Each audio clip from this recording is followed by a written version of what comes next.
Palaging binubugbog si Wang at tinuturing siyang mahina, pero natuklasan niya ang isang makapangyarihang artifact na magbibigay sa kanya ng kapangyarihan, upang maging pinakamalakas na mandirigma at maprotektahan ang kanyang pinakamamahal. Isang ordinaryong estudyante sa kolehiyo sa China si Wang, at matagal na siyang may lihim na pagtingin sa kanyang kababatang si Yao, na siya ring pinakapopular sa kanilang klase. Isang araw habang naglalaro ay ibinunyag ni Yao na gusto rin pala niya si Wang, kaya't pakiramdam ni Wang ay siya ang pinakamaswerteng tao sa mundo, ngunit biglang bumaliktad ang kanyang kapalaran nang may isang lalaking nagkagusto kay Yao ang nakarinig tungkol dito. Isa itong gangster na si Jun na agad nagpatawag ng mga tauhan para bugbugin si Wang, at pilit niyang ipinapakita kay Yao sa pamamagitan ng video call kung gaano kaduwag ang lalaking gusto nito. Nakiusap si Wang na ayusin na lang sa maayos na usapan, pero hindi nakinig si Jun, at habang patuloy siyang binubugbog ay pinipilit ni Jun na magsalita si Wang na hindi niya gusto si Yao.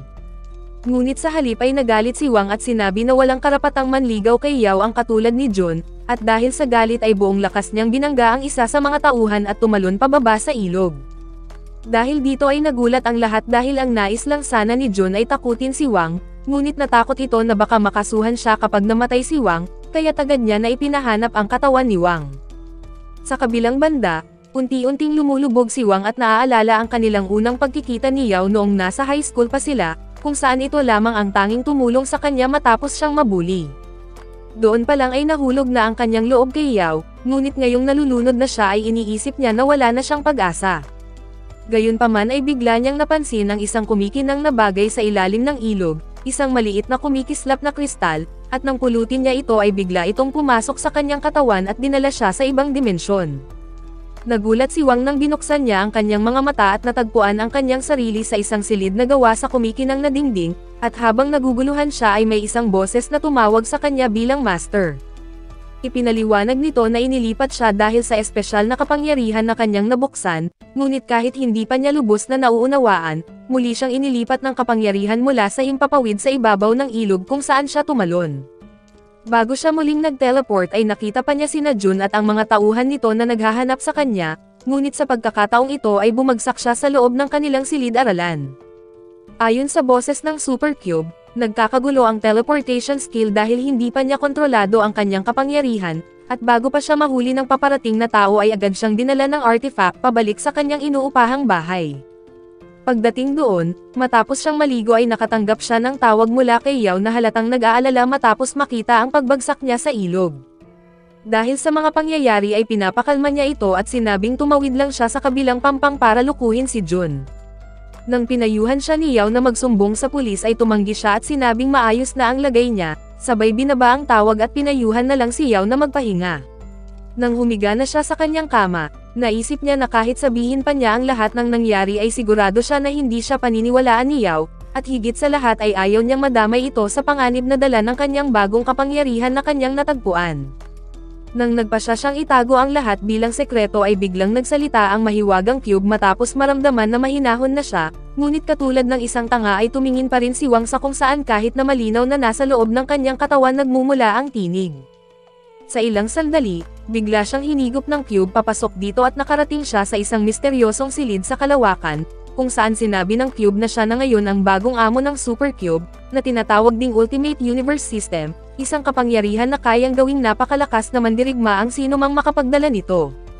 Bagamat hindi niya lubos maunawaan ang mga sinasabi ng cube ay nakaramdam siya ng matinding interes, kaya't pinagmamasdan niya ang mga pader ng silid at tinanong kung bakit siya nito tinutulungan. Pagkatapos ay bigla siyang lumipad, at ipinaliwanag ng cube na tinutupad lamang nito ang kanyang hangarin na maging hari ng mundo at dinala siya sa itaas ng mga ulap, at sa isang iglap ay lumutang na siya sa bubungan ng kanilang bahay. Halos mamatay siya sa takot na mahulog, ngunit ligtas siyang inihatid ng cube at ipinaalala nito na dahil sobra ang enerhiyang nagamit niya sa teleportation magic, kailangan niya munang maghintay ng 1 minuto bago niya muling magamit ito. Pagkatapos ay umupo si Wang at tinanong kung paano niya mapapahusay ang kanyang teleportation skill at makakapili ng eksaktong lugar na gusto niyang puntahan. Sinabihan siya ng cube na mayroon pa siyang ikalawang kakayahan, ang Super Sense, na nagbibigay daan upang maramdaman niya ang lahat ng nasa paligid lampas sa abot ng kanyang karaniwang pandama. Nahihirapan siya sa kanyang bagong kapangyarihan at matapos ang ilang segundo ay labis siyang napagod, at nang bumalik siya mula sa Super Sense ay muli siyang napunta sa silid sa kalawakan. Pagdating doon, sinabi ng Cube na magaling ang kanyang nagiging pag-unlad para sa isang baguhan kaya't natuwa si Wang, ngunit bigla siyang nakaramdam ng matinding sakit sa kanyang dibdib at nawalan ng malay. Kinabukasan, nagising siya sa kanyang sariling silid at nasa kanyang tabi pa rin ang Cube, kaya't nagulat siya at tinanong kung paano siya nakalabas, at ipinaliwanag ng Cube na kaya niya itong gawin sa oras ng panganib upang hindi tuluyang maubos ang enerhiya ng kanyang master. Natuwa si Wang at nagpa siya na alamin pa ang tungkol sa Cube na nagbigay sa kanya ng kapangyarihan, at nagsaliksik siya sa internet ngunit wala siyang nakitang impormasyon tungkol sa Super Cube o sa Ultimate Universe System. Pati mismo ang Cube ay walang maibigay na kasagutan, at habang napapabuntong hininga siya sa pagkadismaya ay nakatanggap siya ng mensahe mula kay Yao na sabay silang kumain. Sa kabila ng matinding tuwa ni Wang ay agad niyang naalala si Jun at ang mga tauhan nito, at nangako siya na hindi na niya hahayaan na muli silang apihin ni Yao, kaya tinanong niya ang Cube kung may paraan pa ba para mas lalo siyang lumakas at hindi madaling himatayin kapag ginagamit niya ang kapangyarihan nito. Sumagot ang Cube na maaari niyang pataasin ang kanyang antas sa pamamagitan ng pagkuha ng enerhiya mula sa mga mineral at hiyas, na magbubukas pa ng mas maraming kakayahan sa kanyang sistema. Laking tuwa ni Wang sa kanyang narinig, ngunit dahil wala siyang pera, tinanong niya kung maaari bang gamitin ang mga ordinaryong bato sa kalsada dahil mineral din ang mga ito. Ipinaliwanag ng Cube na bagamat nakapagbibigay ng kaunting enerhiya ang lahat ng mga bato, ngunit mas mabilis siyang lalakas kung mga tunay na hiyas ang hahanapin niya para rito. Sa ilang sandali ay sinimulan ng Cube ang pag-scan sa kanilang bahay, at nabanggit ang isang kristal sa kanilang aparador at ang singsing na gawa sa sintetikong diamante ng kanyang ina, ngunit agad niya itong tinanggihan dahil lubos itong pinahahalagahan ng kanyang mga magulang. Gayunpaman ay sinabi ng Cube na wala itong sariling enerhiya, ngunit nakakita ito ng isa pang gemstone sa kanilang hardin na tunay na makakatulong sa kanya, at agad na naghanda si Wang na hukayin ang gemstone at nag-teleport palabas. Muli niyang tinanong ang Cube kung bakit tinutulungan siya nito, at sinabi ng Cube na matutupad nito ang kanyang hiling na maging hari ng mundo, ngunit sumagot si Wang na wala siyang ganoong ambisyon dahil ang nais lang niya ay mapanatiling ligtas si Yao. Sinabi ng Cube na hindi kasing simple ng iniisip ni Wang ang mundo at kailangan niyang maging malakas kung gusto niyang protektahan ang kanyang babae. Dahil doon, sinabi ni Wang na itigil na ang paliwanag at ituro na lang kung nasaan ang gemstone, at sinabi ng Cube na gamitin niya ang kanyang super sense, at sa pamamagitan nito ay natagpuan ni Wang ang gemstone na malapit sa isang puno. Agad niya itong hinukay at sinabi ng Cube na bumalik sa space room, ang tunay nitong anyo, at ipasok ang gemstone doon. Pagkatapos ay mabilis na pumunta si Wang sa space room, at nang ipinasok niya ang gemstone sa pader ay biglang nagsimulang lumabas ang enerhiya mula sa mga pader. Ramdam ni Wang ang enerhiya na dumadaloy sa kanyang katawan, at sinabi ng Cube na dahil ginamit niya ang mababang uri ng gemstone, tumaas ang kanyang lakas ng 2 puntos lamang at nadagdagan ang kanyang endurance ng 1 puntos. Sinabi ng Cube na kung gagamit siya ng mas mataas na antas ng gemstone ay maaari pa siyang maging mas malakas. Kinabukasan, nagising si Wang na sobrang pagod mula sa excitement ng kanyang pag-level up kahapon, ngunit napagtanto niya na huli na siya sa kanyang klase at dali-daling nagpunta roon. Pagdating doon, nalaman niya na galit si Yao sa kanya dahil bigla niyang pinutol ang kanyang tawag, at pinayuhan sila ng mga kaibigan ni Wang na maghiwalay na lang sa isa't isa, ngunit biglang pumasok si Jun kasama ang kanyang mga tauhan sa classroom. Sa sitwasyong ito ay natakot si Yao at tiniyak ni Wang na siya na ang bahala sa lahat, ngunit ang paraan niya ng pagharap ay ang magtago sa likod ng kanyang mga libro, umaasa na hindi siya mahahanap ni na Jun at ng kanyang mga kasama. Tinatanong pa rin niya ang Cube kung kakayanin ba niya sila kung sakaling magkagulo ang sitwasyon, at tiniyak ng Cube na ang power level ni na Jun at ng kanyang mga kasama ay 5 lang, samantalang ang power level ni Wang ay 22.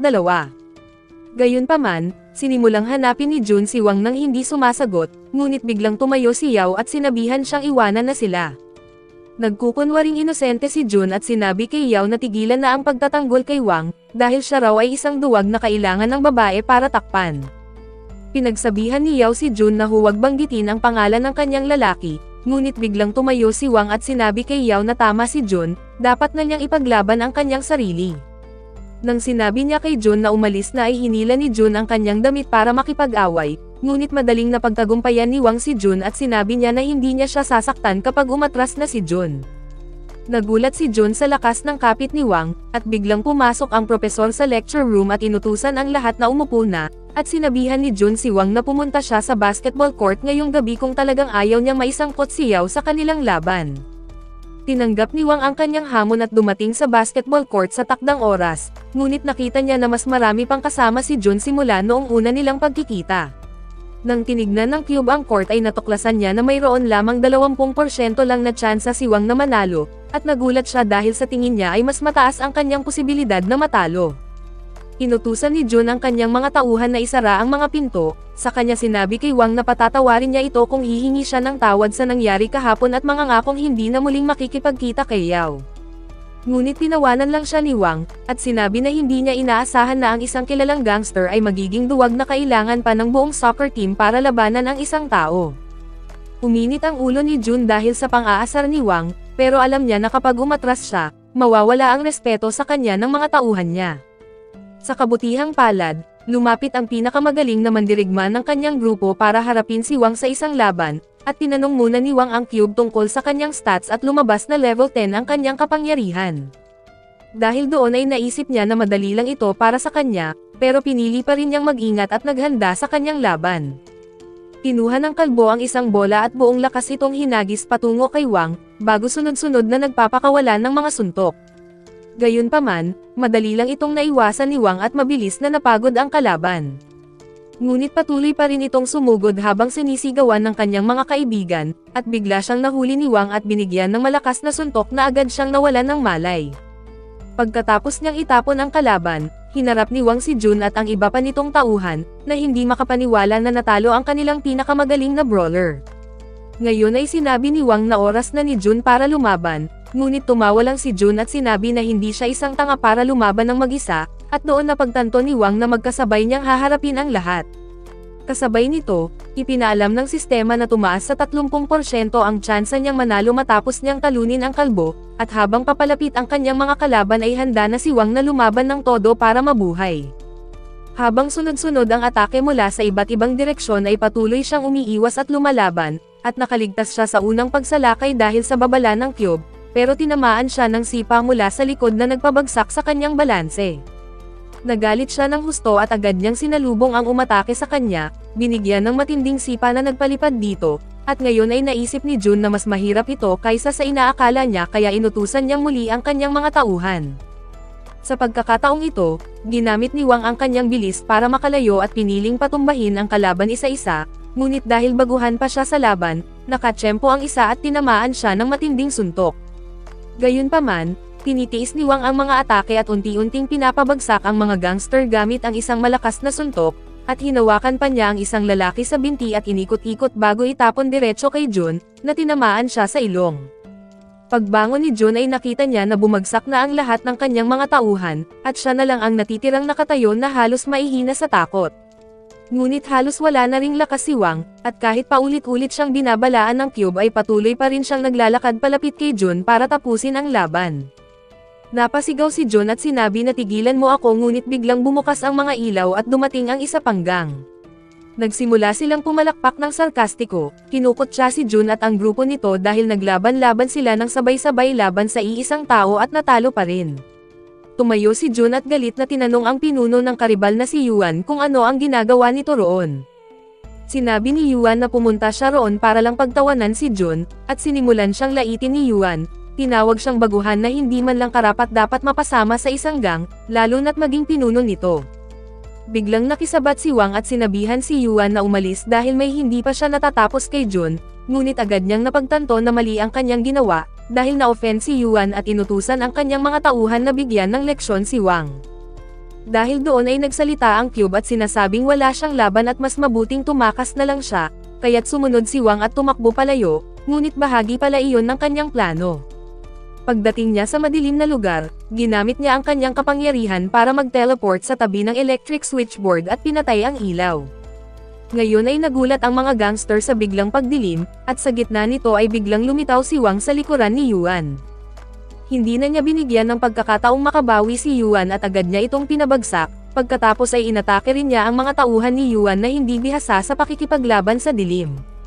Sa kabila nito ay may isang miyembro ng gang ang nagtangka na buksan muli ang ilaw, ngunit huli na ang lahat dahil natalo na ni Wang si Yuan. Napatulala si Jun sa takot, ngunit bago pa makalapit si Wang sa kanya ay kumatok ang mga awtoridad dahil wala silang permiso na gamitin ang basketball court. Kasama nila si Yao na sigurado siya na nandoon si Wang at inakala niya na binugbog na ito ng mga gangster, at sa loob ng court ay nadatnan ni Wang si Jun na palihim na tumatakas kaya agad siyang nag-teleport sa harap nito. Walang nagawa si Jun kundi ihampas ang sarili niyang ulo sa sahig, habang paulit-ulit na humihingi ng tawad dahil sa kanyang mga nagawa.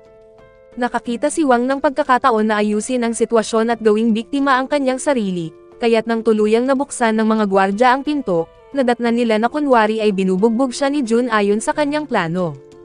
Inamin ni Jun ang lahat ng pagsisisi sa kanyang sarili, sinabing siya ang may kasalanan sa paggamit ng basketball court at sa laban kontra sa grupo ni Yuan, habang inosenteng nadamay lang daw si Wang. Pinarusahan si Jun ng pamunuan at nangako ito na hindi na muling manggugulo kina Wang at Yao, habang natutunan ni Wang ang hangganan ng kanyang kapangyarihan, at nagpasya siya na palakasin ito sa pamamagitan ng pag-absorb ng mas maraming bato.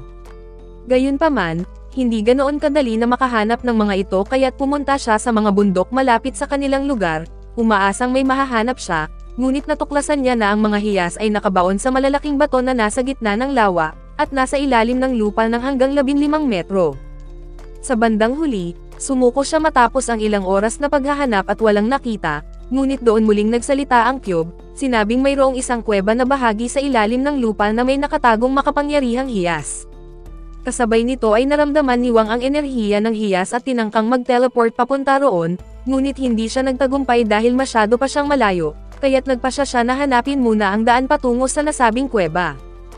Hindi nagtagal ay natagpuan niya ang pasukan at nag-teleport papasok dito, ngunit wala siyang nadatnan, at mabuti na lang ay naramdaman niya ang pag-agos ng hangin sa loob ng saradong kuweba, dahilan para mapagtanto niya na may isa pang kuweba sa tabi nito.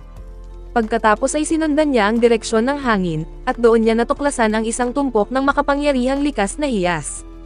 Tuwang-tuwa si Wang nang makita niya ang mga batong hiyas at agad niyang pinlano na kunin ang kanyang mga gamit para hukayin ang mga ito, ngunit hindi niya napapansin na may dambuhalang ahas na tahimik na lumalapit sa kanyang likuran. Dahan-dahang bumukas ang bibig ng ahas upang kainin siya ng buo, ngunit sa mismong sandaling iyon ay nakapag-teleport si Wang, kaya't nakaligtas siya sa tiyak na kamatayan. Naguguluhan ang ahas at sinundan siya upang muli siyang atakihin, ngunit nag-teleport si Wang malapit sa mga hiyas at nagsimulang mangolekta.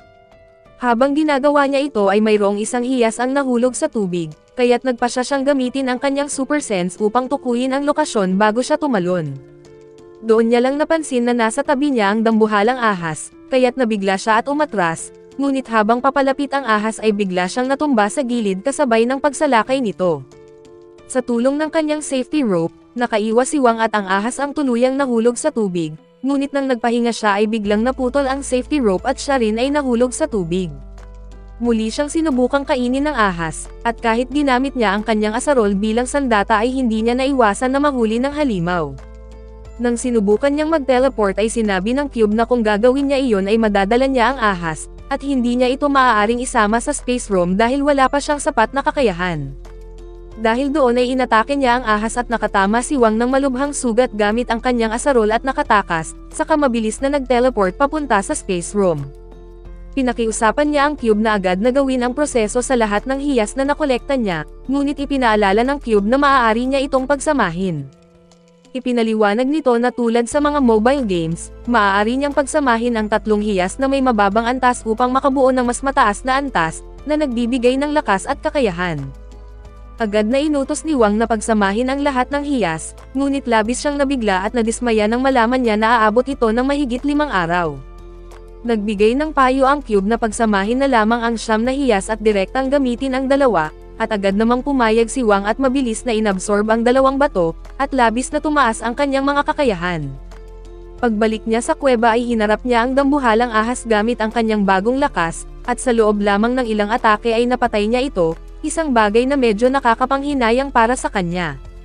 Pagkatapos ay agad siyang bumalik sa paghahanap ng hiyas na nahulog sa ilog, at nang makita niya ito ay napansin niya na bagamat pareho lang ng antas sa iba, mas maganda at kakaiba ang itsura nito, kaya't nagpasya siya na itabi ang hiyas para magamit pa sa ibang bagay.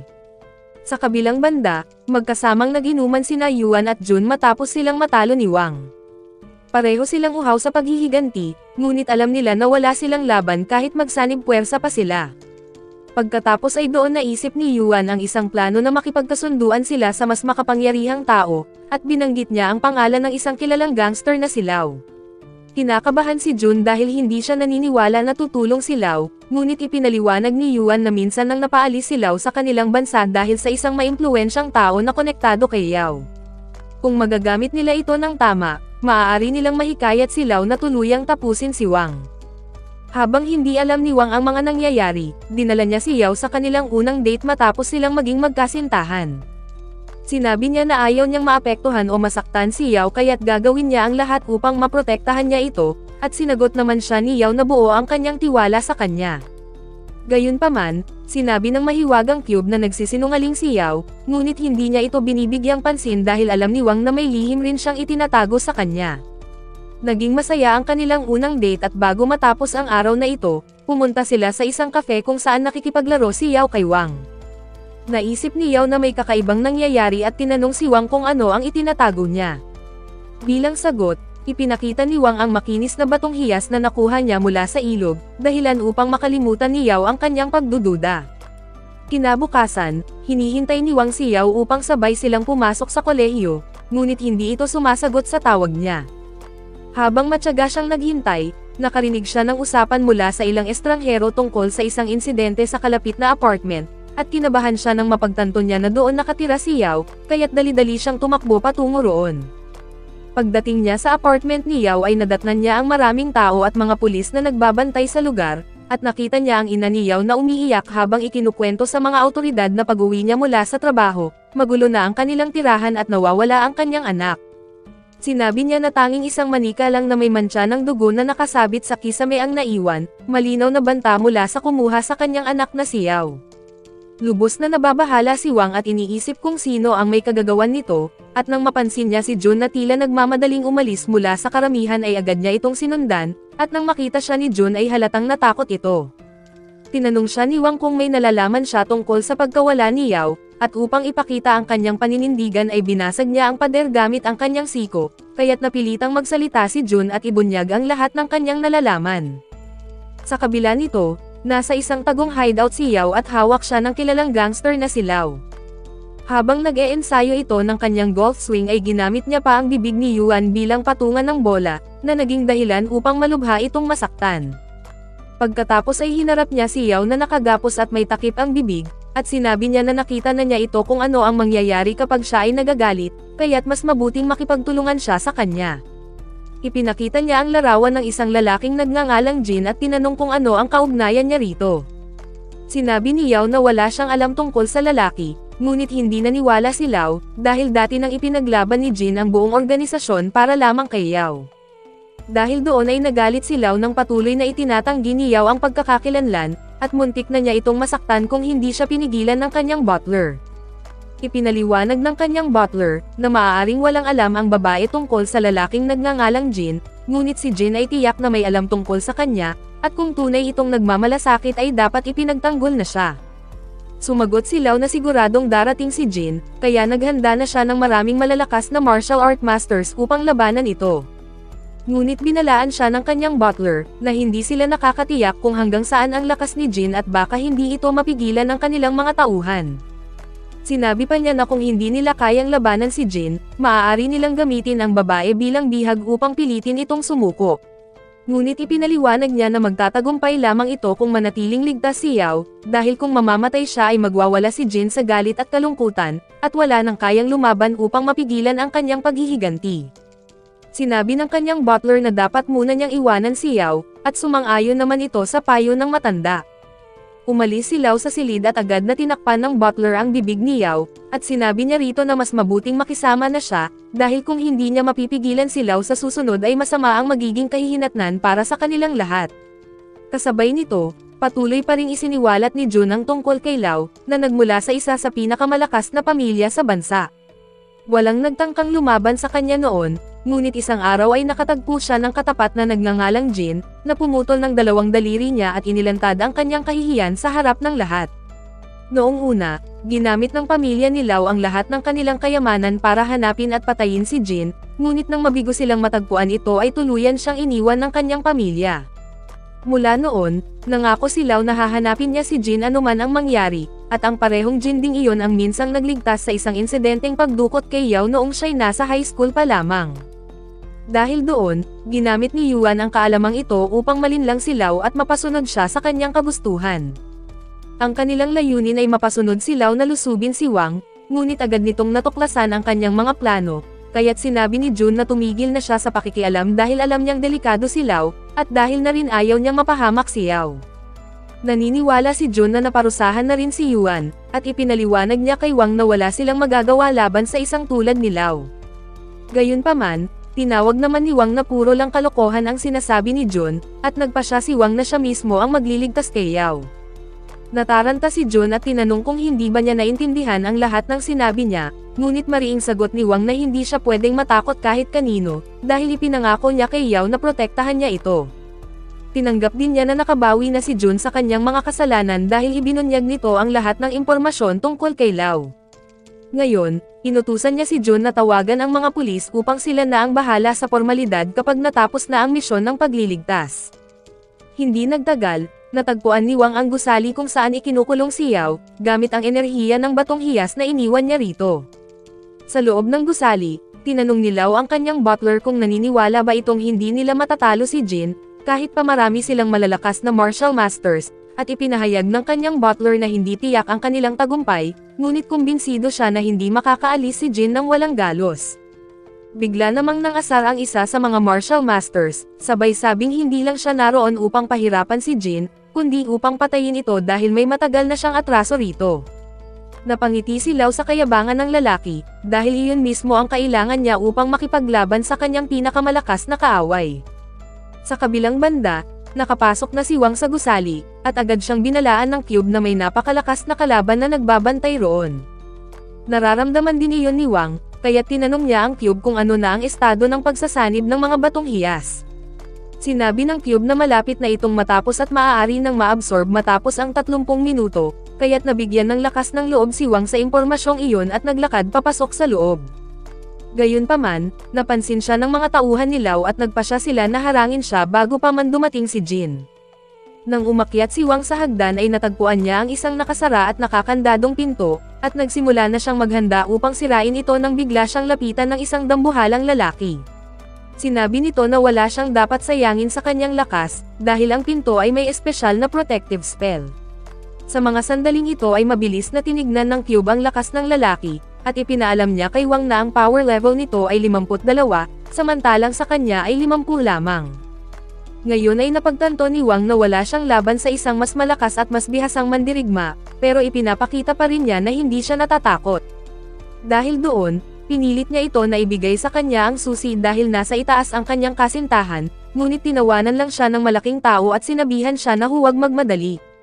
Ipinaliwanag nito na may nag-utos sa kanya na patayin ang sinumang magtangkang umakyat, pero dahil paulit-ulit ang pananalita ni Wang, pumayag itong sundan ang nag-utos sa kanya. Samantala, sa ikatlong palapag, nakaupo si Yao sa isang madilim na silid na halatang kinakabahan. Pumasok si Lau na may nakakatakot na ngiti at sinabi niya na baka nababagot na itong mag-isa, kaya't naghanda siya ng espesyal na palabas at binuksan niya ang TV at ipinakita ang laban ni Wang at ng malaking tao. Nataranta si Yao dahil natatakot siya na baka mamatay sa harap niya ang kanyang nobyo, at pagbalik sa ibaba, sinabi ng malaking tao na sapat na ang espasyo nila para sa laban at hinamon si Wang na ipakita ang kanyang kakayahan. Sinimulan niya ang laban sa isang mabagal na suntok, pero nagawang umiwas ni Wang at umatake gamit ang isang malakas na sipa sa mukha nito, at nagpasya si Wang na hindi na muna gagamitin ng teleportation skill dahil baka kakailanganin niya mamaya. Patuloy siyang umilag at sinubukang sumuntok pabalik, hanggang sa mahawakan ng malaking tao ang kanyang braso at ibinagsak siya sa sahig. Agad na tumayo si Wang mula sa kanyang pagtadyak, at nagpakawala ulit ng sunod-sunod na mabibigat na atake ang malaking tao. Pinuri pa siya nito at sinabi na malakas siya kahit isa lang siyang baguhan, pero sabay bigay ng malakas na suntok sa kanyang tiyan, na sinundan ng paalala na hindi siya mananalo laban sa veteranong manlalaban mula sa underground arena. Napagtanto ni Wang na kailangan niyang gumamit ng utak at diskarte kaysa umasa lang siya sa kanyang lakas, at nang sumugod muli ang kalaban, sinamantala niya ang momentum nito para makapagpatama siya ng isang malakas na sipa. Dahil sa pagkakataong iyon, dito nagsimulang asarin ni Wang ang damulag, dahilan para magalit ito at nagpakawala ng mabibigat na suntok na nakabasag pa ng semento. Tinawag pa siyang mahina, ngunit biglang naglabas si Wang ng isang maso mula sa kanyang space room at pinukpok ang ulo ng kalaban. Sa pamamagitan ng isang tama ay tuluyan ng nawalan ng malay ang damulag at nalaglag ang susi, habang natutuwa si Wang sa kanyang matalinong diskarte at ginamit niya ito para mabuksan ang gate. Sa sandaling iyon ay mabilis siyang umakyat para iligtas si Yao, pero biglang nagbabala ang kanyang cube na may paparating na panganib. Dahil dito ay naiwasan niya ang isang patalim na ibinato sa kanya, ngunit may isang lalaki ang biglang lumitaw mula sa kanyang likuran at sinipa siya pababa. Sa kabutihang palad, nagawang kumapit ni Wang sa hagdan kahit muntik na siyang mahulog, at nilapitan siya ng lalaki at sinabi na napakahina niya at imposibleng siya ang nakatalo sa boksingero sa unang palapag. Pagkatapos ay itinutok nito ang patalim sa kanya, pero biglang nagbago ang kanyang isip, nakakita siya ng potensyal at sinabihan si Wang na magkita na lang sila sa itaas.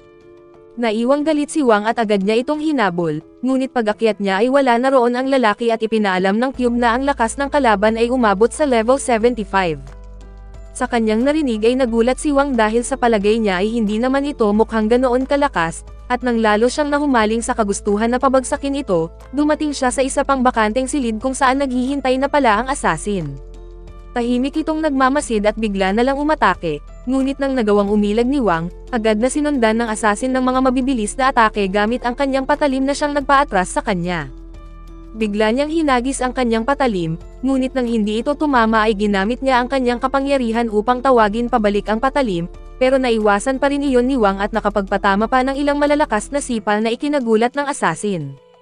Nagkukunwaring napabuntong hininga si Wang, na para bang wala siyang nakikitang panganib sa kalaban, kaya't lalong uminit ang ulo ng asasin at bigla siyang naglaho at muling nagtago sa dilim. Buo ang tiwala niya na hindi siya matatalo ni Wang, dahil mula pagkabata ay sinanay na siya sa malupit at mapanganib na kapaligiran bilang isang asasin. Dahil dito, literal na nakaya niya na maganyong paniki at kaya niyang hanapin ang kalaban batay lamang sa tunog, at sa palagay niya ay walang magagawa si Wang kung hindi siya nakikita, ngunit hindi niya alam na may pambihirang pandama si Wang. Tahimik siyang lumapit mula sa likod upang umatake, ngunit sinampal siya ng malakas dahil nakita siya agad ni Wang, at dahil sa kanyang galit ay nagpasya siyang gamitin ang kanyang bilis. Gayunpaman ay madali rin iyong nabasa ni Wang at agad siyang naglabas ng baseball bat at isang malupit na hampas ang pinakawalan, at tinamaan ang kalaban sa sensitibong bahagi na naging dahilan upang tuluyan itong matalo. Nang umakyat si Wang sa susunod na palapag ay nadatnan niya ang isang matandang lalaki na naghihintay, at sinimulan nitong purihin si Wang sa kanyang pag-abot doon, ngunit hindi na siya pinatapos ni Wang at buong lakas itong hinampas ng bat. Ngunit nasalo iyon ng matanda sa kahinila si Wang at ibinagsak siya sa sahig, at nang makita nito na nananatiling gising si Wang, nagpasya siyang taasan pa ang antas ng laban. Biglang nagbigay ng babala ang cube na may 1 minuto na lang bago matapos ang gene synthesis, at kampante si Wang na kakayanin niya iyon, ngunit bigla siyang isinailalim ng matanda sa chokehold. Mabilis namang kumuha si Wang ng patalim mula sa kanyang imbakan at sinubukang sumaksak, ngunit nang napigilan iyon ay kaagad niyang inilipat ang patalim sa kabilang kamay na nakasugat sa matanda at nakawala sa pagkakasakal. Nang sinubukan niyang suntukin ang matanda ay sariling kamao lamang niya ang nasaktan, pagkatapos ay nag-flex ng muscle ang matanda at sinabi na hindi sapat ang lakas ni Wang upang labanan siya. Pinatunayan niya na totoo ang kanyang sinabi nang basagin niya ang sahig gamit ang kanyang kamao at sunod-sunod na sinalakay si Wang. Paulit-ulit na tumatakbo at natatamaan si Wang at kahit anong gawin niya ay hindi niya masaktan ang kalaban, ngunit pinilit pa rin niyang sumigaw na ililigtas niya si Yao, at tinawag siyang walang muwang ng matanda at binali pa ang kanyang braso. Nang sumandal siya sa isang haligi ay sinuntok siya nito ng buong lakas na naging dahilan upang mawalan siya ng malay, at habang nakahandusay, ipinaalam ng cube na natapos na ang pagsasanib ng gemstone at lubos na tumaas ang kanyang mga kakayahan.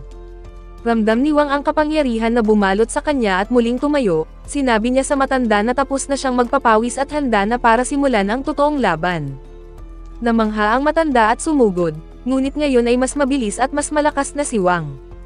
Sunod-sunod na suntok ang pinapakawalan ni Wang at hindi ito nakayanan ng matanda, ngunit bago niya tuluyang tapusin ang laban, naramdaman niyang parang pumuputok ang kanyang balat dahil sa enerhiyang lumalabas mula sa kanyang katawan. Dahil doon ay nataranta siya at nagtanong kung ano ang nangyayari, at ipinaliwanag ng cube na ginawang malinis ng sistema ang kanyang katawan at tinanggal ang mga lason matapos ang pag-level up. Galit na sumagot si Wang na hindi ito ang tamang oras, ngunit nakita ng matanda ang pagkakataon at muli siyang umatake. Ngayon ay malayo na ang agwat ni Wang sa kanyang kalaban, madali na niyang napigilan ang mga atake at agad na nakapagpatama ng malakas na suntok. Hindi makapaniwala ang matanda na wala siyang pag-asa na manalo, lalo na nang suntukin siya ni Wang sa mukha hanggang sa bumangga siya sa pader. Sa susunod na suntok ay tuluyan na siyang natalo, at umakyat si Wang sa susunod na palapag. Sa kabila nito ay pinagmamasdan ni Yao ang lahat ng laban niya, at ngayon ay nakahinga na siya ng maluwag, ngunit si Lao ay nanginginig sa galit dahil 3 sa kanyang mandirigma ang tinalo lang ng isang walang kwentang binata. Sinabihan siya ng kanyang butler na kumalma, dahil ang susunod na mga katunggali ay mga tunay na propesyonal, at siguradong mapapabagsak nila si Wang. Ngunit nang ayaw maniwala ni Lao, ipinaliwanag ng kanyang butler na may batang babae mula sa Martial Art Association na dumating na may suot na bracelet, at kapag inalis iyon ay magiging mapanganib siya sa lahat ng nasa paligid. Ngayon ay sinabi niya na mas mabuting lisanin na nila ang gusali, at sa kabila nito, ramdam na ni Wang ang pinsalang tinamo niya sa pakikipaglaban sa matanda. Bagamat pagod at sugatan, patuloy pa rin siyang naglakad at pinayuhan siya ng mahiwagang cube na manatiling mahinahon, dahil kung patuloy na mabigat ang kanyang emosyon ay maaaring makaapekto ito sa laban. Ngunit tumanggi si Wang, dahil hindi siya pwedeng maging mahinahon kung nasa panganib si Yao, at makalipas ang ilang sandali ay nakarating siya sa itaas na palapag. Pagbukas ng pinto, nadatnan niya ang 2 martial artist na naghihintay sa kanya. Masaya siyang sinalubong ng babae na nagngangalang Chloe, at bago pa man siya makapag-isip, bigla itong tumakbo palapit sa kanya na dala ang isang espesyal na thermometer. Naging kampante si Wang at hinayaan niya na itutok ang aparato sa kanyang dibdib, ngunit lumabas na 0 ang resulta para sa kanyang supernatural ability, kaya't nagulat si Chloe dahil isa lang palang ordinaryong tao si Wang at natalo niya ang malalakas na kalaban. Samantala, natapos na rin siyang suriin ng kasama nitong si Stone, at ayon kay Stone, hindi rin siya isang mandirigma dahil wala itong internal energy, at wala rin siyang alam tungkol sa martial arts. Dahil doon ay pinaniniwalaan niya na gumagamit lang ito ng espesyal na teknik gaya ng ginawa ni Saitama para palakasin lang ang kanyang pisikal na katawan. Tuwang-tuwa si Chloe nang marinig iyon at nagsimula siyang tumawa sa harap ni Wang, iniisip na lalakas siya kapag sinipsip niya ang kapangyarihan nito. Sa kabila nito, hindi naman niya maintindihan ang pinagsasabi ng dalawa, ngunit biglang naalala ni Chloe na pinalaki siya ng kanyang ina ng may tamang asal, kaya't huminto siya at nagpakilala ng maayos. Nakipagkamay si Wang nang walang pagdududa, pero pagkatapos niyang tanungin kung kamusta siya ay biglang sinapak ni Chloe ang kanyang mukha.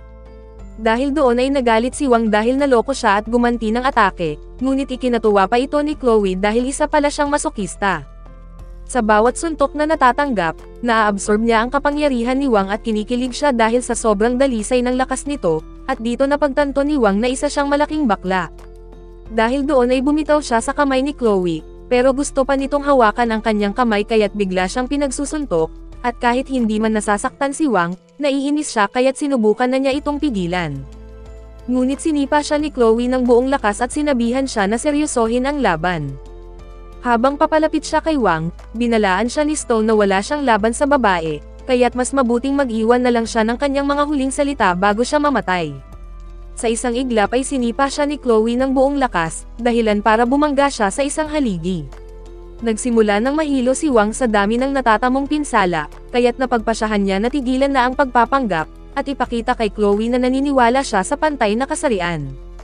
Buong lakas na sinuntok ni Wang si Chloe, ngunit laking gulat niya nang mas lalo pa itong natuwa, at mas naging mabangis ang pag-atake ni Chloe habang hinihiling pa kay Wang na maging mas marahas. Sumunod naman si Wang at pinagsusuntok siya, ngunit lalo lang itong sumisigaw ng mas malakas pa, at dahil dito ay nag-alala si Stone sa kalagayan ng isipan ni Chloe. Muling umatake si Chloe at biglang lumabas ang itinatagong madilim na enerhiya mula sa kanyang katawan, ngunit bago niya ito magamit laban kay Wang, agad siyang pinigilan ni Stone at sinabing huwag niyang gamitin ang kanyang kapangyarihan. Gayunpaman ay hindi siya nakikinig at nagpatuloy sa paglapit kay Wang, habang unti-unting nagiging mga kuko ang kanyang mga kamay. Pagkatapos nito, idineklara niya na sisipsipin niya ang lakas ni Wang upang maging mas makapangyarihan para sa kanilang kalayaan laban sa kanilang organisasyon. Ngayon ay tuluyan ng naging mabangis si Chloe at nilusob si Wang, pinunit ang kanyang balat gamit ang kanyang matutulis na kuko. Nakabawi si Wang matapos ang unang atake, ngunit agad siyang sinunggaban ni Chloe mula sa kanyang likod at dinilaan ang kanyang dugo. Sa kabila nito ay napaatras niya si Chloe at agad na naglabas ng bakal na pamalo bilang sandata, ngunit dahil mas lumakas na si Chloe matapos inumin ang kanyang dugo, tinulak siya nito at nabangga sa pader. Ngayon ay naisip ni Wang na matatalo siya at nagpa siya na seryosohin ang laban, ngunit bago pa siya makabangon, muling sumugod si Chloe at muntik nang hiwain ang kanyang leeg. Sa pagkakataong ito, hinintay ni Wang ang susunod na atake upang makagawa ng counter-attack, ngunit nakaiwas si Chloe at tumalon mula sa itaas at biglang lumabas ang kanyang nakatagong enerhiya. Sa kabutihang palad, nakaiwas si Wang at sinubukang umatake gamit ang bakal na pamalo, subalit mas mabilis na ngayon si Chloe. Madali na lamang nitong iniwasan ang kanyang mga atake, at pumwesto sa likod niya upang sipsipin muli ang kanyang dugo at ang kanyang kapangyarihan. Habang itinataboy siya ni Wang ay unti-unti nang nawawalan ng kontrol si Chloe, at ang kanyang mabangis na enerhiya ay naganyo ng isang mabangis na lobo na bumalot sa kanyang katawan. Nang napagtanto ni Stone na delikado na ang sitwasyon, agad siyang naghagis ng karayom sa likod ni Chloe upang mawalan ito ng malay, at nabigla si Wang sa nasaksihan niya dahil tila nakakita siya ng bagay na lampas sa kanyang imahinasyon. Habang nakatitig si Wang ay dali-daling nilapitan ni Stone si Chloe at tinusok ang iba pang pressure points gamit ang karayom, upang pigilan ang sobrang enerhiya na maaaring sumira sa kanyang katawan. Naunawaan ni Wang na siguradong matatalo siya kung sabay na makakalaban niya sina Chloe at Stone, kaya sinubukan niyang tumakas. Subalit nakita siya ni Stone at pinasabugan ng malakas na hangin, dahilan upang mapaatras siya, at nagulat si Wang dahil hindi niya nakita kung ano ang tumama sa kanya. Sa kabila nito ay halatang wala sa konsentrasyon si Stone sa laban, dahil kailangan niyang gamutin si Chloe na biglang nag-level up. Upang agad na matapos ang laban ay nagpakawala si Stone ng hangin na parang patalim, ngunit dahil sa babala ng mahiwagang cube ay nagawang umilag ni Wang. Laking gulat ni Stone na naiwasan ni Wang ang kanyang atake na hindi nakikita, at ngayon ay mas naging maingat siya. Biglang umungol sa sakit si Chloe kaya iniwan ni Stone ang laban upang alagaan siya, at sinabi kay Wang na ipagpatuloy na lamang nito ang kanyang pakay at iligtas ang kasama niya. Nagulat si Wang sa biglaang pagbabagong loob ni Stone, at tinanong siya ni Wang kung tinanggap na ba nito ang kanyang pagkatalo, sabay babala na huwag siyang atakihin mula sa likod. Nagalit si Stone sa sinabi niya, ngunit hindi na niya kayang ipagpatuloy ang laban habang ganoon ang kalagayan ni Chloe, at hindi rin siya maaaring umamin ng pagkatalo dahil tiyak na paparusahan siya ng kanilang organisasyon. Naintindihan ni Wang ang kanyang sinabi at ginamit ang sitwasyon upang idiin si Stone sa alanganin, para masigurong hindi na siya babalik para umatake sa kanya.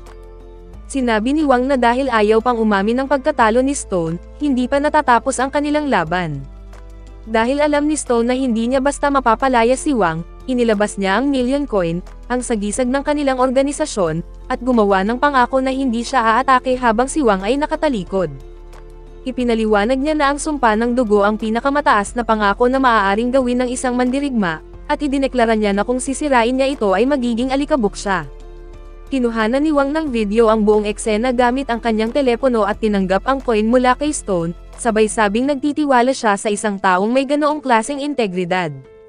Pagkatapos doon, tinukso niya si Stone at sinabihan na magpakabait na lang sa susunod, ngunit sa kabila ng kanyang pang-aasar ay nanatiling mahinahon ang martial artist. Umalis si Wang na dala ang coin, habang agad namang nakipag-ugnayan si Stone sa ikatlo nilang kasama, sinabi na kailangan na nilang bumalik sa base dahil hindi maganda ang pakiramdam ni Chloe. Nagtanong ang babae ng mga detalye, ngunit bago pa niya matapos ang kanyang salita, bigla siyang inatake mula sa likod at nawalan ng malay. Sa kabilang banda, ang huling assassin na inupahan ni Lau ay nagpa siya na sumali sa laban matapos matuklasan na natalo na ang lahat ng iba pa. Nagulat si Lau nang malaman ito at kinumpirma ng kanyang butler na lahat nga ng mga mandirigma ay natalo na, kaya't iminungkahi nito na umalis na sila sa gusali.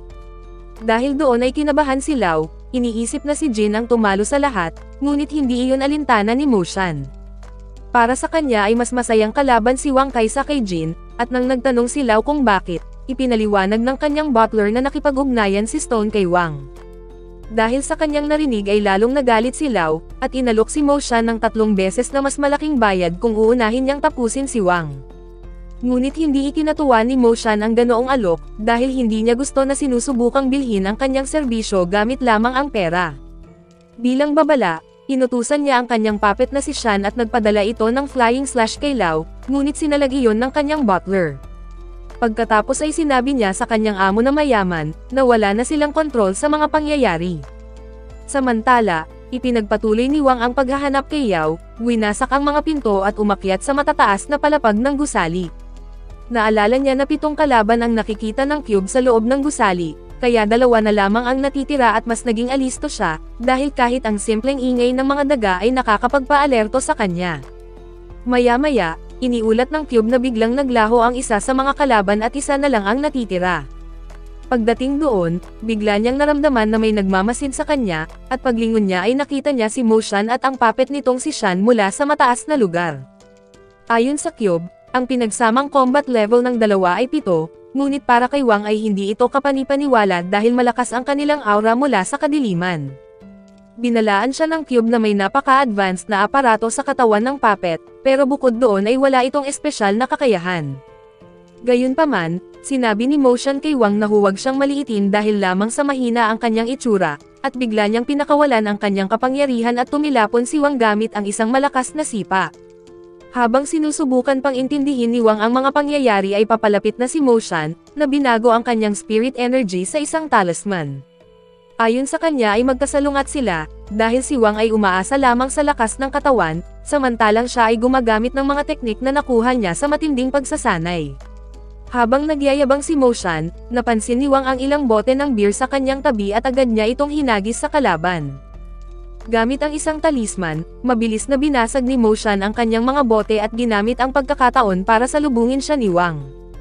Subalit mabilis niya itong naiwasan at nakapagpatama pa ng malakas na sipa sa kanya, at hindi tumigil si Wang sa walang humpay na pag-atake, ngunit mas malakas si Mo-shan at madali niya itong naitaboy. Gayunpaman ay biglang sinipal ni Wang ang buhangin patungo sa kanyang mga mata, kaya pansamantalang nabulag si Mo-shan, at sinamantala ni Wang ang pagkakataon at nagpakawala siya ng sunod-sunod na mabilis na atake. Sa kabila nito ay nakaligtas pa rin si Mo-shan, at mula sa kanyang dibdib ay nahulog ang isang kislap na bote. Hindi na binigyan ni Wang ng oras para makapagpahinga si Mo-shan, na agad namang nagtangkang tumakas sa loob ng gusali gamit ang kanyang parkour technique, ngunit wala itong saysay. Pagkatapos ay patuloy siyang inatake ni Wang, at nabasag pa ang bote ng eye drops na balak sana niyang gamitin, at makalipas ang ilang segundo ng pagdepensa ay nakabawi si Mo-shan. Nilagay niya ang talisman sa dibdib ni Wang at pinatalsik ito ng isang malakas na sipa, at nang siya naman ngayon ang aatake, muli niyang sinipa si Wang na bumangga sa pader at saka pinalusob ang kanyang puppet. Nabigla si Wang dahil kumikilos ito na parang kidlat at sunod-sunod na naglabas ng spirit energy bullets, at tinamaan siya ng ilang bala mula sa spirit gun, pero mabilis niyang nakontrol ang sitwasyon sa pamamagitan ng pag-iwas at pag-atake sa mga ito. Agad siyang sumugod sa puppet at sinuntok iyon ng buong lakas, ngunit habang nakatutok si Wang dito, nakapwesto na si Mo-shan sa kanyang likuran.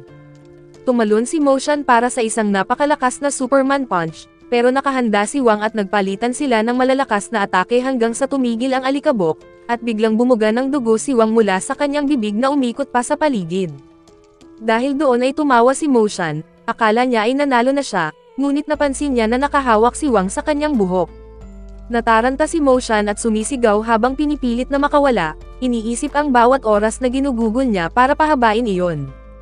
Ngunit ngayon ay tila natutuwa si Wang sa paraan ng paghawak, at nang sinubukan siyang atakihin ni Mo-shan ay siya pa ang nasaktan, at dinuraan ni Wang ang kanyang kamay bago niya ito sinuntok ng buong lakas. Sa sandaling ito ay naniwala si Wang na natalo na niya ang kalaban, at iniisip na karaniwan lang ang lakas nito at dapat ay natapos na siya dahil sa kanyang suntok. Sa kabila nito ay laking gulat niya nang muling tumayo si Mo-shan, sugatan man at may bahaging nakalbo sa kanyang ulo, ngunit matapos makatanggap ng malakas na suntok ay naglaho ang talisman sa kanyang katawan. Pagkatapos ay ipinaalala nito na hindi siya matatalo sa isang suntok lamang, at sa puntong iyon ay pinakawalan niya ang kanyang buong lakas, na naging puti ang kanyang buhok at kumalat ang madilim na aura mula sa kanyang katawan. Ngayon ay wala ng oras si Wang para makapag-isip dahil sumugod ito na parang kidlat at sinalakay siya ng walang tigil na pag-atake, at muling nilagyan ni Mo-shan ng mga talisman ang katawan ni Wang at halos tumilapon siya palabas ng gusali. Pagkatapos ay ginamit ni Mo-shan ang kanyang puppet at muling inatake ng spirit bullet si Wang, ngunit sa kabila ng lahat ay nailagan ni Wang ang mga bala at napigilan pa niya ang puppet. Subalit sa sandaling ito, agad siyang tinamaan ng tali at hinampas sa paligid ng gusali bago ibinagsak sa pader. Pinilit ni Wang na tumayo, pero ginamit ni Mo-shan ang talisman na nagpapabigat sa kanyang mga kamay, at saka siya pinasabugan ng isang espesyal na talisman ang kanyang katawan. Buong yabang na inakala ni Mo-shan na panalo na siya, ngunit sa gitna ng mga apoy, Namutla siya sa kanyang nakita dahil napigilan ni Wang ang kanyang pag-atake gamit lamang ang isang asarol. Dahil doon, nagpa siya si Mo Shan na ibigay ang lahat at ipinadala ang kanyang puppet upang magsagawa ng mapaminsalang atake.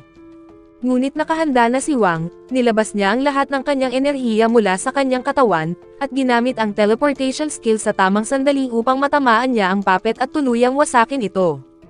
Hindi makapaniwala si Mo Shan sa kanyang nakita, lalo na nang agawin ni Wang ang sinulid na ginagamit niya para kontrolin ang puppet. Iniisip ni Mo Shan na kaya niyang manalo dahil pinapabigat ng mga talisman ang katawan ni Wang, ngunit nang mapagtanto niya na nagkamali siya ay hinila siya ni Wang palapit sa kanya, na para bang naglalaro siya ng paddleball, bago niya tuluyang pinakawalan ang kanyang buong lakas sa isang hampas. Sa lakas ng tama ay naputol ang espiritual na sinulid na nagdudugtong sa kanila, at tumilapon si Mo Shan sa pader at bumalik siya sa normal na anyo at nawala ng malay. Pagkatapos ng laban, naglaho ang mga talisman sa kamay ni Wang, at nang sinubukan niyang maglakad patungo kay Yao ay halos mahimatay na siya. Bigla siyang may narinig na maingay na beep mula sa puppet, at ilang saglit lang ay tumalon palabas ng gusali si Mo Shan gamit ang talisman na nagpapalutang sa ere. Sinabi ni Mo Shan na kahit nanalo si Wang ay mamamatay rin siya sa huli, pagkatapos ay pinasabog niya ang bomba sa loob ng puppet at inutusan si Wang na mamatay, ngunit walang nangyari dahil inilagay ni Wang ang puppet sa space room. Nataranta si Mo Shan at paulit-ulit na pinipilit pasabugin ang bomba, pero tumalon na si Wang palabas ng gusali na sakay ng isang kariton. Tumalon siya palapit kay Mo Shan upang tapusin ang laban, ngunit sinalubong siya ng mga paputok na talisman, at dahil sa malakas na pagsabog ay natangay si Wang at halos mahulog, ngunit nakakapit siya sa isang crane.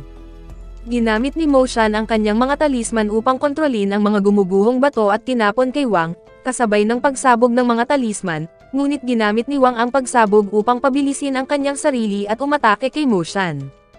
Gumanti si Mo Shan sa pamamagitan ng pagkontrol sa mga bato at nagpakawala ng isa pang sunod-sunod na pagsabog na malubhang nakasakit kay Wang, na halos mawalan ng malay si Wang, pero sa kanyang panaginip ay nakita niya si Yao at nagbigay ito ng biglaang lakas. Naging parang nagliliyab na armas ang kanyang mga kamao, at walang tigil niyang binubugbog si Mo Shan habang sabay silang bumabagsak.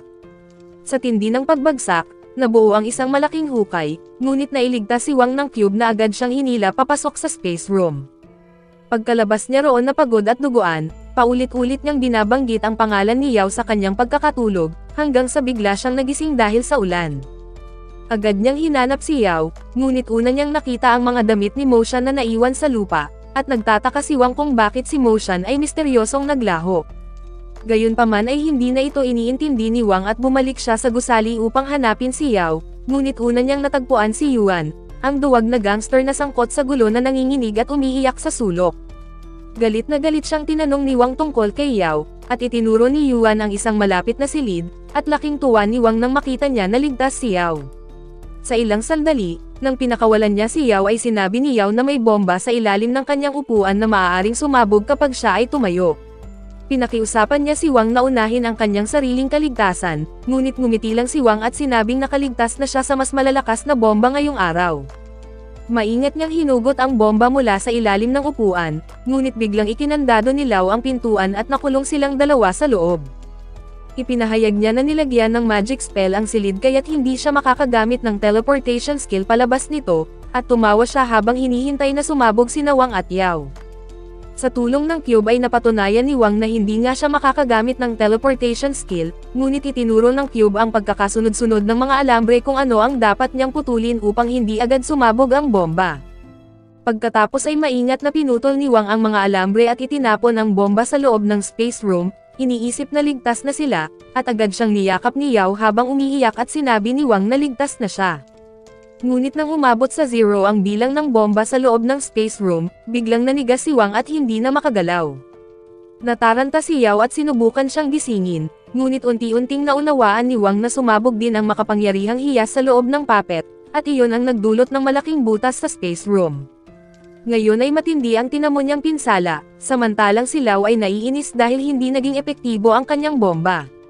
Nagpasya siyang tapusin na mismo ang laban at pumasok sa silid at binaril si Yao, ngunit bago niya ito tuluyang mapatay, dumating ang kanyang butler at binalaan siya na nandyan na si Jin at kailangan nilang tumakas. Mabilis na tumakas si Lau kasama ang kanyang butler, samantalang si Jin ay bumagsak sa bubong at dumaan lang sa konkreto gamit ang kanyang kapangyarihan. Kasabay nito, nawalan ng malay si Yao at bumagsak sa ibabaw ni Wang, at pinilit na tumayo ni Wang at nag-alala kung mayroon pa siyang oras upang dalhin siya sa ospital. Biglang pumasok si Jin at sinabing walang silbi ang ospital, dahil siya lang ang makakapagligtas kay Yao, at agad niyang inalis si Yao mula kay Wang at lumabas ng gusali. Hinabol siya ni Wang at sumigaw na ipinangako niya na protektahan niya si Yao, ngunit malungkot siyang sinagot ni Jin na hindi niya iyon magagawa dahil hindi man lang niya nagawang protektahan ang kanyang sarili. Tumalon ito sa bintana, at habang tinatawag ni Wang ang pangalan ni Yao, nasilayan niya kung gaano kalakas ang kapangyarihan ni Jin. Sinabi ni Jin na wala siyang nalalaman tungkol kay Yao o sa mundo ng mga superhuman, samantalang siya ay may alam at tatapusin niya kung ano ang nasimulan. Dahil sa mga pangyayari ay lubos na nalungkot si Wang sa pagkawala ni Yao, at tahimik niyang pinagmamasdan ang mga nagluluksa nitong magulang mula sa malayo.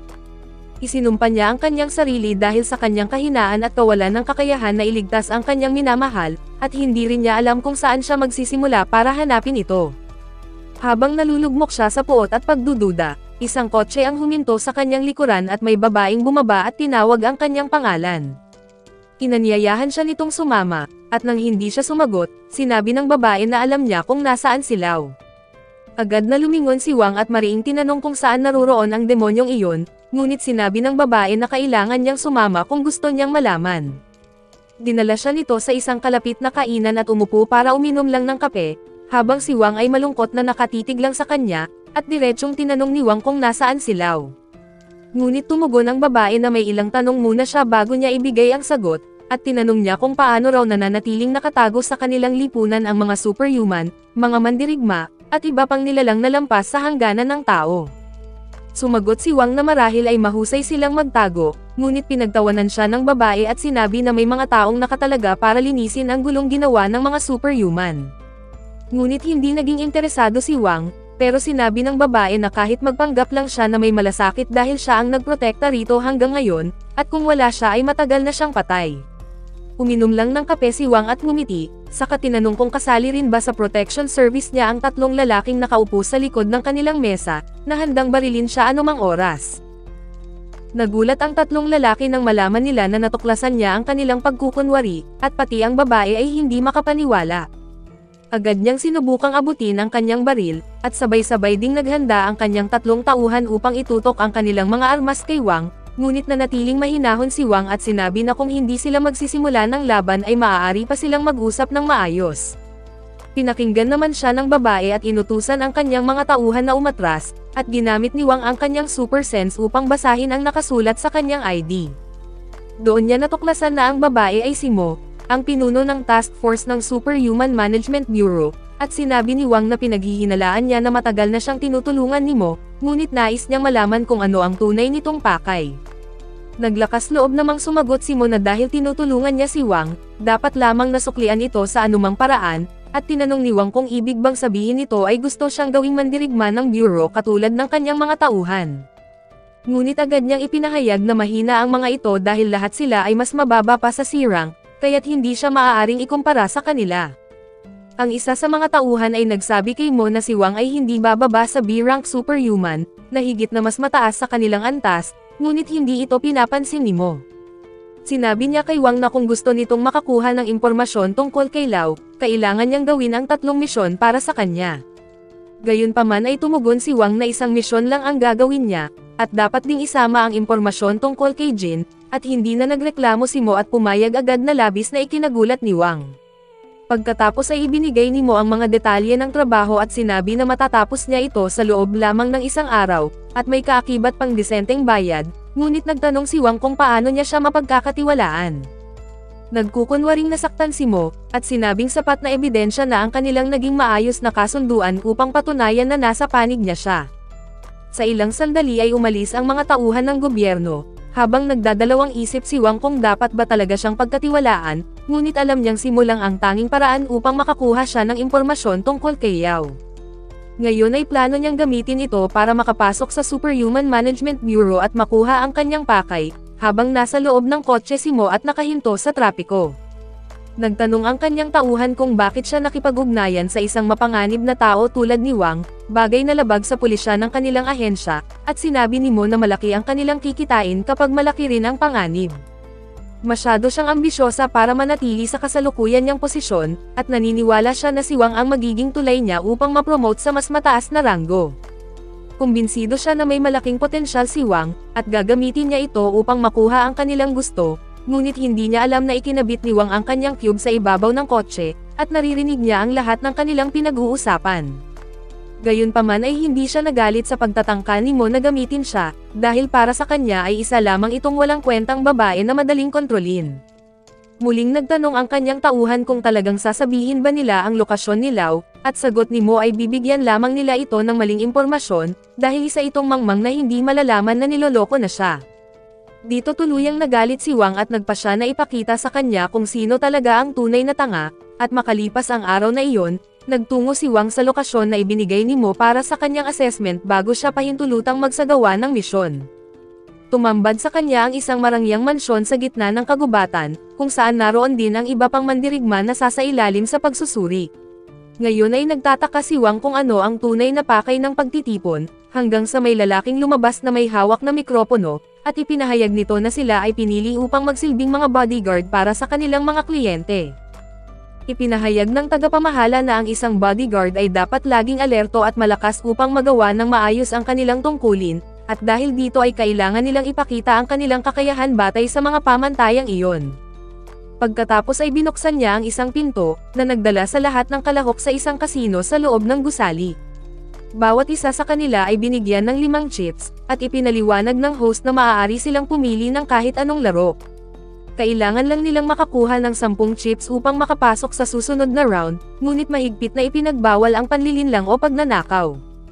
Karamihan sa kanila ay agad na pumili ng mga baraha, dahil iniisip nila na mahihirapan sila kung sa makina sila maglalaro, ngunit sa huli ay natalo rin sila roon. Isang lalaki ang biglang nagbigay ng lektura kay Wang, ngunit hindi siya interesado sa mga payo na hindi naman niya hinihingi, kaya't naghanap na lang siya ng sariling malalaruan.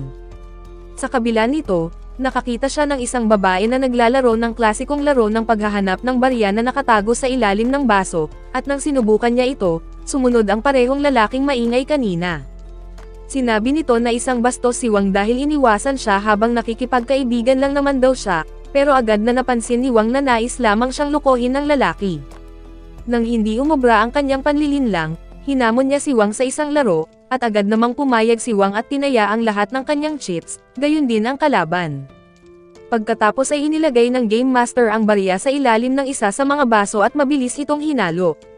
Tumaya ang manloloko sa kaliwang baso, ngunit gamit ang kakaibang pandaman ni Wang, natuklasan niya na nakatago pala ang barya sa kanang kamay ng babae.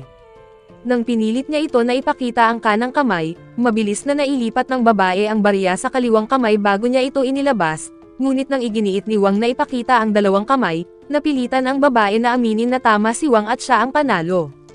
Ngayon ay 10 na ang kanyang chips, ngunit hindi maintindihan ng iba kung ano ang nangyari, at inakala ng manloloko na may 2 barya ang babae at nakatago ang isa sa mesa kaya sinuri niya ito. Gayunpaman, iginiit ng babae na isa lang ang kanyang barya mula pa sa simula at malinaw na natalo siya, at naiwan ang lalaki na galit habang naglalakad palayo si Wang na nakangiti at dala ang kanyang gantimpala. Makalipas ang ilang oras ay natapos nila ang ilang pagsubok na dumaan, hanggang sa 5 kalahok na lang ang napili para sa misyon, at kabilang dito si Wang. Nang magsiupo ang lahat ng mga bodyguard, binati sila ng tagapamahala at ipinakilala ang kanilang kliyente na si Ginoong Teo, isang matabang lalaki na may ngipin na parang koneho. Lumakad siya ng may kumpiyansa, at sinabi sa lahat na karangalan nilang mapili bilang kanyang mga bodyguard para sa gabing iyon. Pagkatapos ay ipinangako niya na kung maganda ang kanilang trabaho, mas tataasan pa niya ang kanilang gantimpala, at sa ilang sandali ay iniwan niya ang usapan sa kanyang tagapamahala at masaya siyang lumabas ng silid. Ipinaalam ng tagapamahala na nagpadala si Ginoong Teo ng paunang bayad na 3 milyong yuan sa kanilang mga account, at matatanggap nila ang natitirang halaga kapag natapos nila ang kanilang misyon. Napatalon si Wang sa kanyang upuan, at agad na tinatanong kung tama ba ang narinig niyang halaga, at kinumpirma ng tagapamahala na ang kanilang ipinapadala ay 3 milyon at natanggap na ng kanyang ahente na si Mo. Doon napagtanto ni Wang na mas malala pa ang ginawang panloloko sa kanya, dahil sinabi lang ni Mo na 50,000 ang kabuuang bayad sa kanyang trabaho.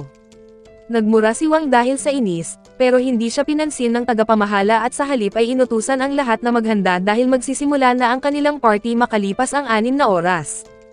Kaagad silang dinala sa kanilang destinasyon, habang ang mga alalay ay nagsimulang magpaliwanag ng mahahalagang detalye. Habang nagmamaneho, ipinaliwanag ng babaeng kasama ni Wang na ang pangunahing layunin ng kanilang amo ay makilahok sa isang auction na gaganapin sa party, kung saan nais niyang makuha ang isang sinaunang maskara. Patuloy na nagbabasa si Wang ng file, ngunit biglang may nakita siyang bagay na umagaw ng kanyang atensyon. Ipinakita niya sa babae ang larawan ng isang kakaibang kristal, at ipinaliwanag nito na tinatawag itong obsidian essence na isa sa mga tampok na bagay sa auction. Bigla itong nagpabalik sa alaala ni Wang, nang muntik na siyang mawalan ng malay sa nakaraang pagsabog, binanggit ng mahiwagang cube ang pangalang obsidian. Ngayon ay sigurado si Wang na ang kristal na ito ang tinutukoy noon ng mahiwagang cube, kaya lalo siyang naging interesado sa auction, ngunit bigla siyang nakaramdam ng matinding sakit ng ulo, at sinabi niya sa babae na wala iyon at nagkukunwaring nagbabasa ulit ng file. Iniisip niya na kahit niloko siya ni Mo, napagtanto pa rin niya na marami siyang bagay na kailangang makuha sa party na ito. Maya-maya, nakarating sila sa isang napakalaking mansyon, at pumasok sila kasama ang iba pang mga bodyguard at nadatnan nila ang mga mayayamang bisita na nagiinuman at nag-uusap. Ngunit sa kabila nito ay kapansin-pansin na madilim at nakakatakot ang lugar para sa isang party, at biglang bumukas ang mga ilaw at inanunsyo ng host na oras na para magsimula ang kasiyahan.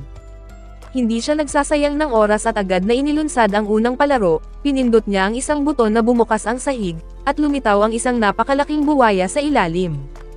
Nagulat ang ilang bisita at nagsigawan, ngunit tiniyak ng host na ligtas sila at tumayo siya sa mismong gilid ng salamin, at sinabi na gawa sa makapal at matibay na glass ang sahig, kaya kahit tumalon ang buwaya ay hindi sila maaabot.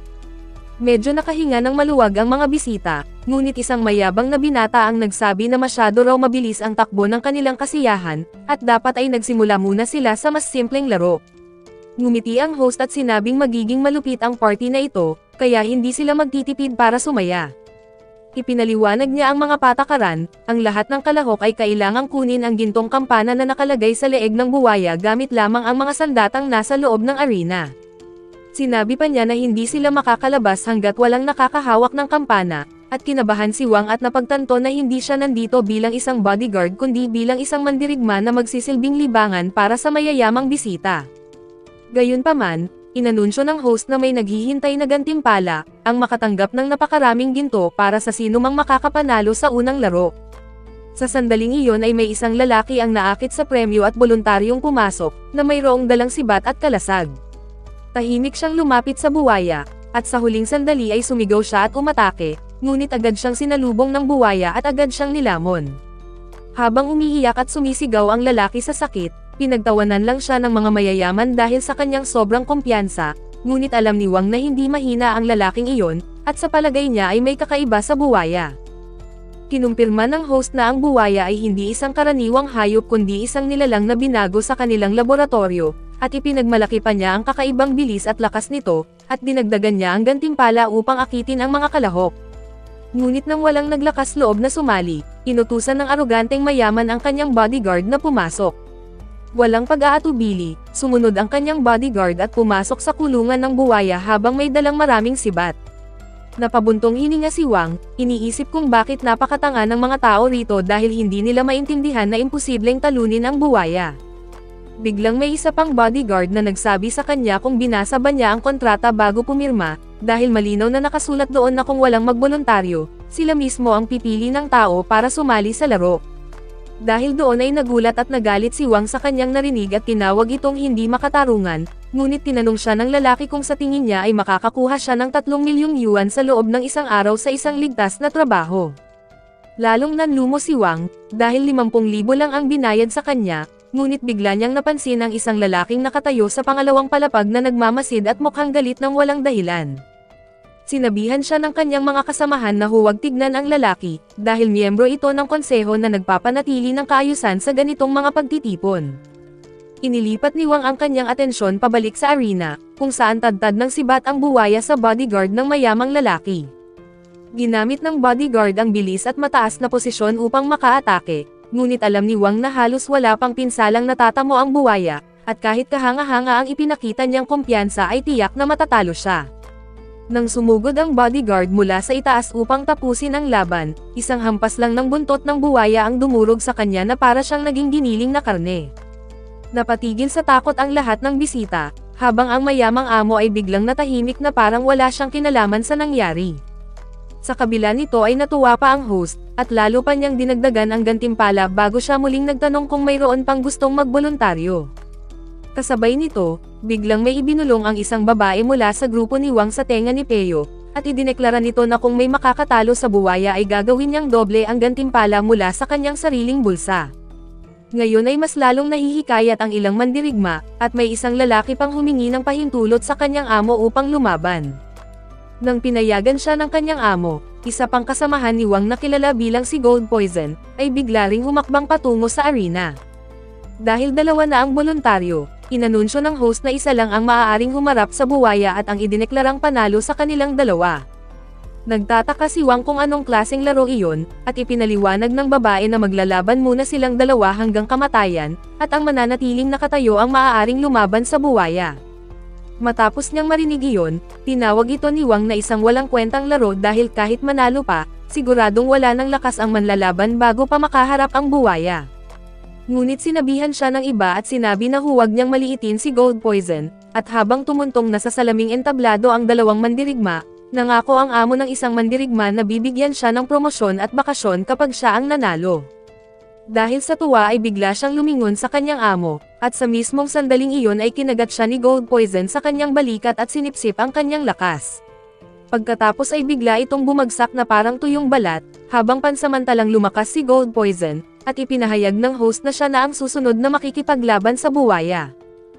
Kumpiyansang pumasok si Gold Poison sa loob ng arena ng walang dalang armas, kaya tinanong siya ng host kung sigurado ba siya na kaya niya ng walang gamit, ngunit sumagot siya na dahil wala namang armas ang buwaya, at hindi na magiging patas kung mayroon pa siyang gagamiting sandata. Mahinahon siyang lumapit sa halimaw, ngunit napansin ng ilang mandirigman na may matalas na pakiramdam na may kakaiba sa kanya. Gayunpaman, si Wang lamang ang nakakapansin na dahan-dahang binuksan ni Gold Poison ang kanyang kamay na naglalabas ng gintong alikabok sa hangin. Hindi rin alam ni Wang kung bakit niya ito ginagawa, kaya't nagpa siya na lang siyang manood habang hinihintay ni Gold Poison ang unang galaw ng buwaya.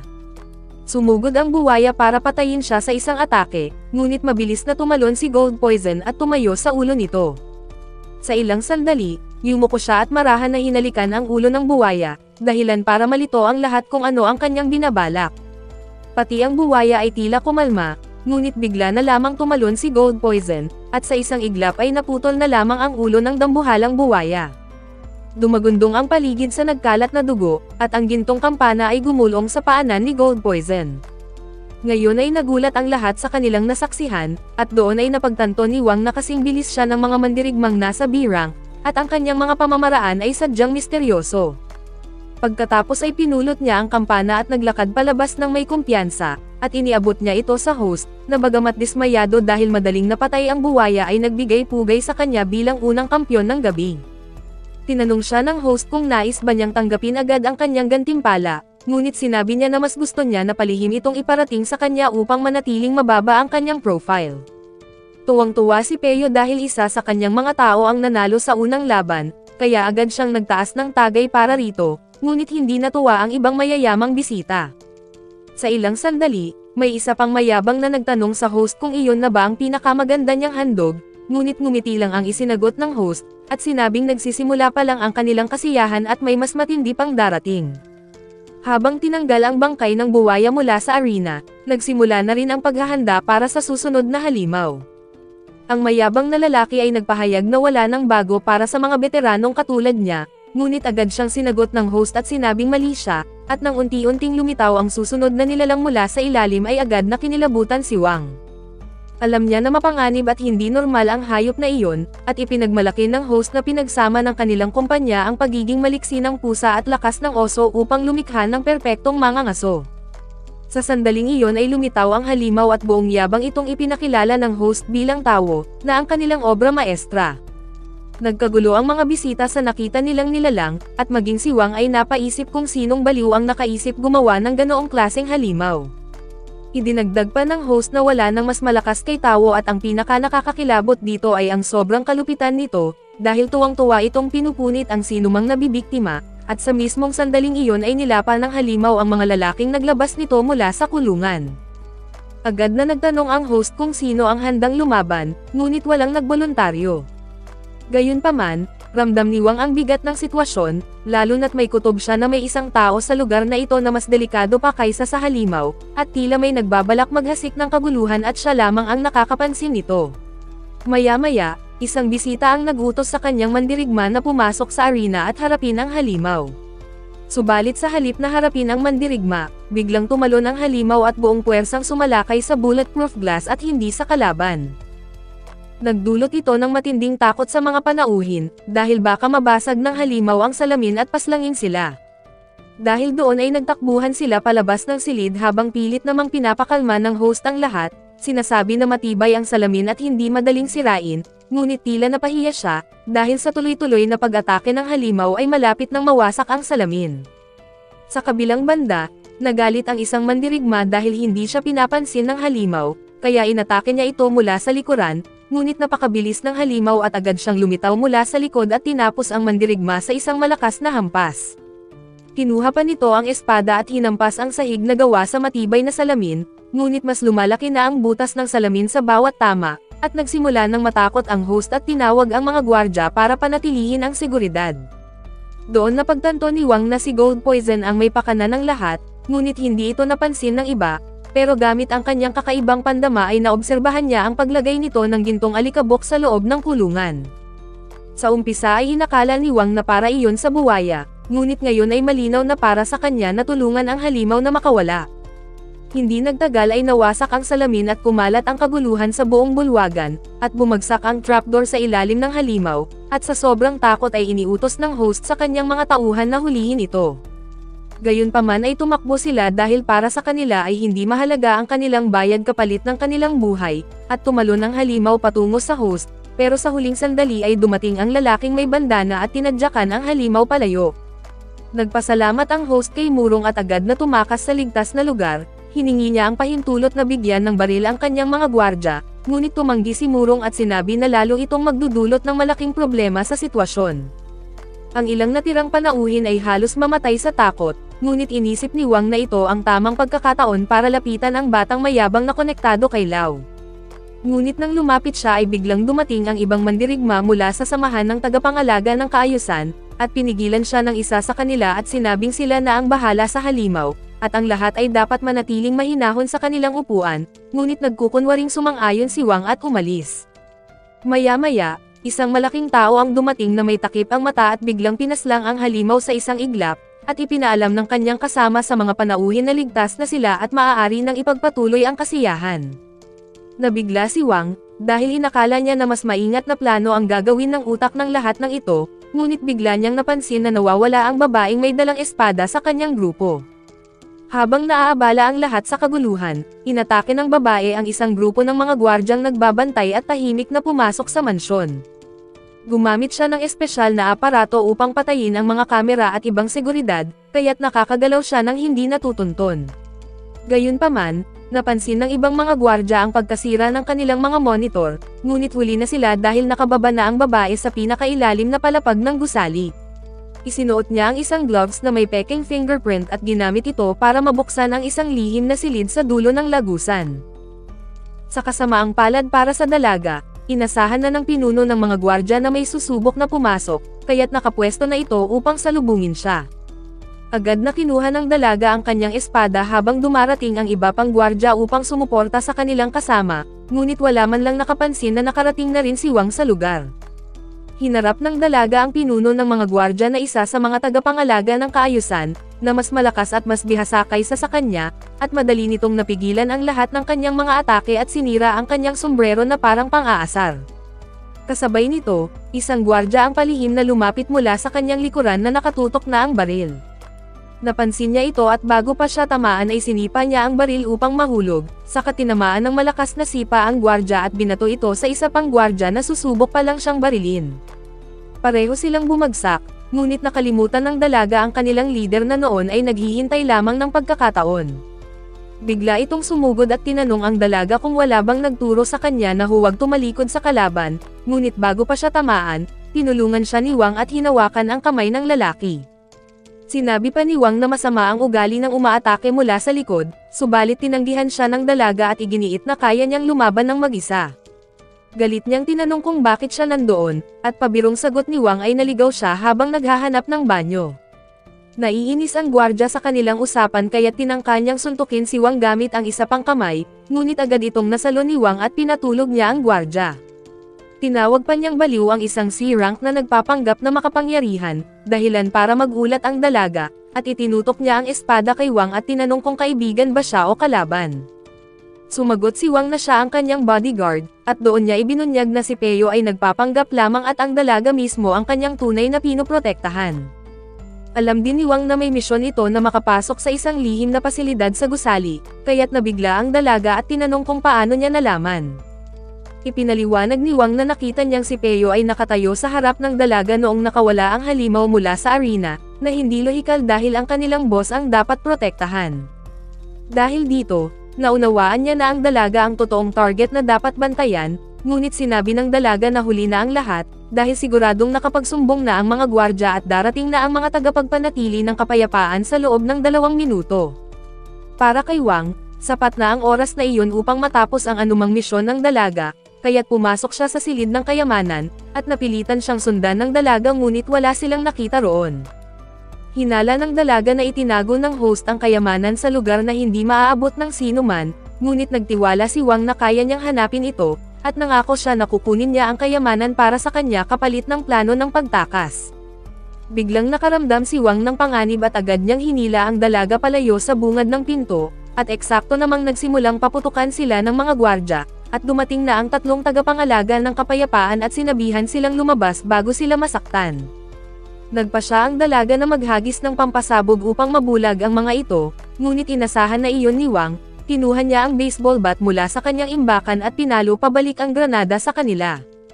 Habang nabulag ang mga gwardya, tinangka niyang tumakas kasama ang dalaga, ngunit mabilis silang naabutan ng mga peacekeeper. Habang abala si Whip Mommy sa pakikipaglaban sa dalaga, kinailangan namang harapin ni Wang ang kalbo at ang isa pang kalaban. Itinapon siya ng kalbo sa pader na pansamantalang nagpahinto sa kanya, at doon naman sinubukang lapitan ng kalbo mula sa likod si Momo. Wala na siyang oras para lumingon nang bigla siyang sinuntok ni kalbo at tumilapon siya sa pader, at lumapit ang babaeng tinatawag nilang Mommy at sinabing tapos na ang misyon niya. Sa sandaling ito ay tinukso siya ni Wang, sinabi na hindi patas na 3 B-rank fighter ang sabay-sabay na lumalaban sa kanila. Hindi pinansin ng Whip Mommy ang kanyang sinabi at handa na sanang tapusin si Wang, pero biglang nagtapon si Wang ng granada sa sahig. Nabigla ang babae at agad niyang tinakpan ang kanyang mukha, ngunit nang walang sumabog ay napagtanto niya na peke lamang iyon. Gayunpaman, sapat na ang ilang segundo para makatakas sina Wang at Momo, at nang pumasok sila sa isang silid at nakahinga ng maluwag, sinabi ni Wang na kailangan nilang makahanap ng paraan para mabilis na matalo ang mga kalaban. Pagkatapos ay tinanong niya si Momo kung ayos lang siya matapos tamaan ng suntok ni kalbo, at sumagot naman ang dalaga na kaya pa niyang lumaban. Tinanong naman siya ni Momo kung balak ba niyang tumakas kung siya lang mag-isa, ngunit tumanggi si Wang at sinabing desperado siyang makakuha ng impormasyon tungkol sa isang lalaking nagngangalang Lau, at handa siyang ibigay ang lahat para rito. Nais pa sanang magtanong ni Momo, pero sinabi ni Wang na wala na silang oras at tiyak na mahahanap sila ng mga peacekeeper, at sa halip na maghintay ay nagpasya siya na harapin sila. Lumabas siya at sinalubong ang 3 peacekeeper, na nagulat nang makitang wala si Momo sa tabi niya. Walang pakialam si Wang at sinabi pang pabigat lamang ang mahina niyang kasama, at mas malakas siyang lumalaban ng mag-isa, ngunit ipinag-utos ng babae sa isa niyang kasama na hanapin si Momo at agad itong sumunod. Habang papalayo ito, sinabihan ni Mommy si Wang na sumuko na lang, ngunit biglang nabiyak ang bubong sa itaas at mula roon ay tumalon si Momo. Agad niyang sinugod si Mommy nang hindi ito nakahanda at nagsimulang umatake ng walang awa, at nang sumubok umatake si kalbo mula sa likod, isang suntok lang ni Wang ang nagpabagsak rito. Nabigla si Mommy nang makita ang pagbagsak ng kasama niya, kaya sinamantala ni Momo ang pagkakataon para sipain siya at matalo. Pagkatapos ay sinabi ni Wang kay Momo na kailangan nilang umalis bago dumating ang mga gwardya, kaya dinala niya ito sa treasure room at binasag ang pader upang makapasok, habang namangha si Momo sa lakas ni Wang at nagtanong kung bakit hindi niya agad ginawa iyon. Hindi na ito sinagot ni Wang at nagsimula silang maghanap ng mga bagay na kailangan nila, at agad na natagpuan ni Momo ang isang lumang scroll na matagal na niyang hinahanap at agad niya itong nilapitan. Hindi naman interesado sa mga aklat si Wang dahil mas gusto niya na makinig sa mga audiobook, ngunit sa sandaling iyon, nahanap niya ang obsidian cube na pakay niya at kinuha ito. Pagkatapos nito ay dinala siya sa palapag ni Momo sa ilalim ng treasure room kung saan nakatago ang isang sikreto, isang genetic engineering lab. Ipinaliwanag niya na maaari silang dumaan sa daluyan ng tubig para makatakas, ngunit tumangging sabihin kung paano niya iyon nalaman. Sa kabilang banda, nakabangon na muli ang dalawang peacekeeper nang bumalik ang ikatlo, at agad silang tinulungan nito, ngunit dumating ang kanilang boss na labis na nadismaya sa kanila. Gayunpaman, kailangan pa rin nilang matapos ang kanilang misyon, kaya't iniutos niya sa kanila na inumin nila ang misteryosong gamot. Pagbalik sa treasure room ay bumaba na ang dalawa gamit ang elevator, ngunit nagtataka si Wang kung bakit hindi na lang sila bumaba ng diretso hanggang sa pinakailalim, at sinagot siya ni Momo na may kailangan pa siyang gawin doon. Sinabi pa niya na maaari na siyang umalis kung gusto niya, ngunit mariing sagot ni Wang na magbabantay siya sa kanya ngayong araw, at tatapusin niya ang kanyang trabaho dahil binayaran siya para rito. Pagdating nila sa susunod na palapag, sinabi ni Momo kay Wang na lumayo dahil siya na ang lalaban, ngunit sa labas ay handa na ang mga armadong gwardya para pigilan ang mga sumalakay. Pagbukas ng elevator ay agad silang nagpaputok, buti na lang at inasahan na ito ni Momo kaya mabilis niyang tinapos ang mga gwardya. Namangha si Wang sa kanyang nakita, pero pinaalalahanan siya ni Momo na wala silang oras na dapat sayangin, at ipinakita niya ang mapa ng palapag at itinuro niya ang kanilang susunod na destinasyon. Ipinaliwanag niya na matapos ang kanyang gagawin doon, pupunta sila sa silangan para hanapin ang elevator na diretso papunta sa daluyan ng tubig. Pumayag si Wang sa kanyang plano, pero muntik na siyang pumunta sa maling direksyon dahil hindi siya marunong magbasa ng mapa, at sa huli ay sumunod din siya kay Momo sa tamang daan. Hindi nagtagal ay nadaanan nila ang madugong bakas sa sahig, at kahit na kinabahan si Wang ay diretso pa rin si Momo papunta sa isang pinto, at ginamit niya ang espesyal na guwantes na may fingerprint scan para mabuksan iyon. Ngayon ay nag-aalala si Wang at sinabing delikado ang napuntahan nilang lugar at mas mabuting huwag silang magsayang ng oras, pero iginiit ni Momo na mahalaga ito para sa kanyang misyon. Pagbukas ng pinto, nakita nila ang isang pasilidad na pagmamayari ng Research Institute ng host, at puno ito ng iba't ibang klase ng halimaw. Muling sinabi ni Wang na dapat na silang umalis, pero pinagalitan siya ni Momo at sinabihan na trabaho niya ang maging bodyguard, at kung ayaw niya ay pwede siyang umalis dahil siya ay magpapatuloy para tuklasin ang katotohanan.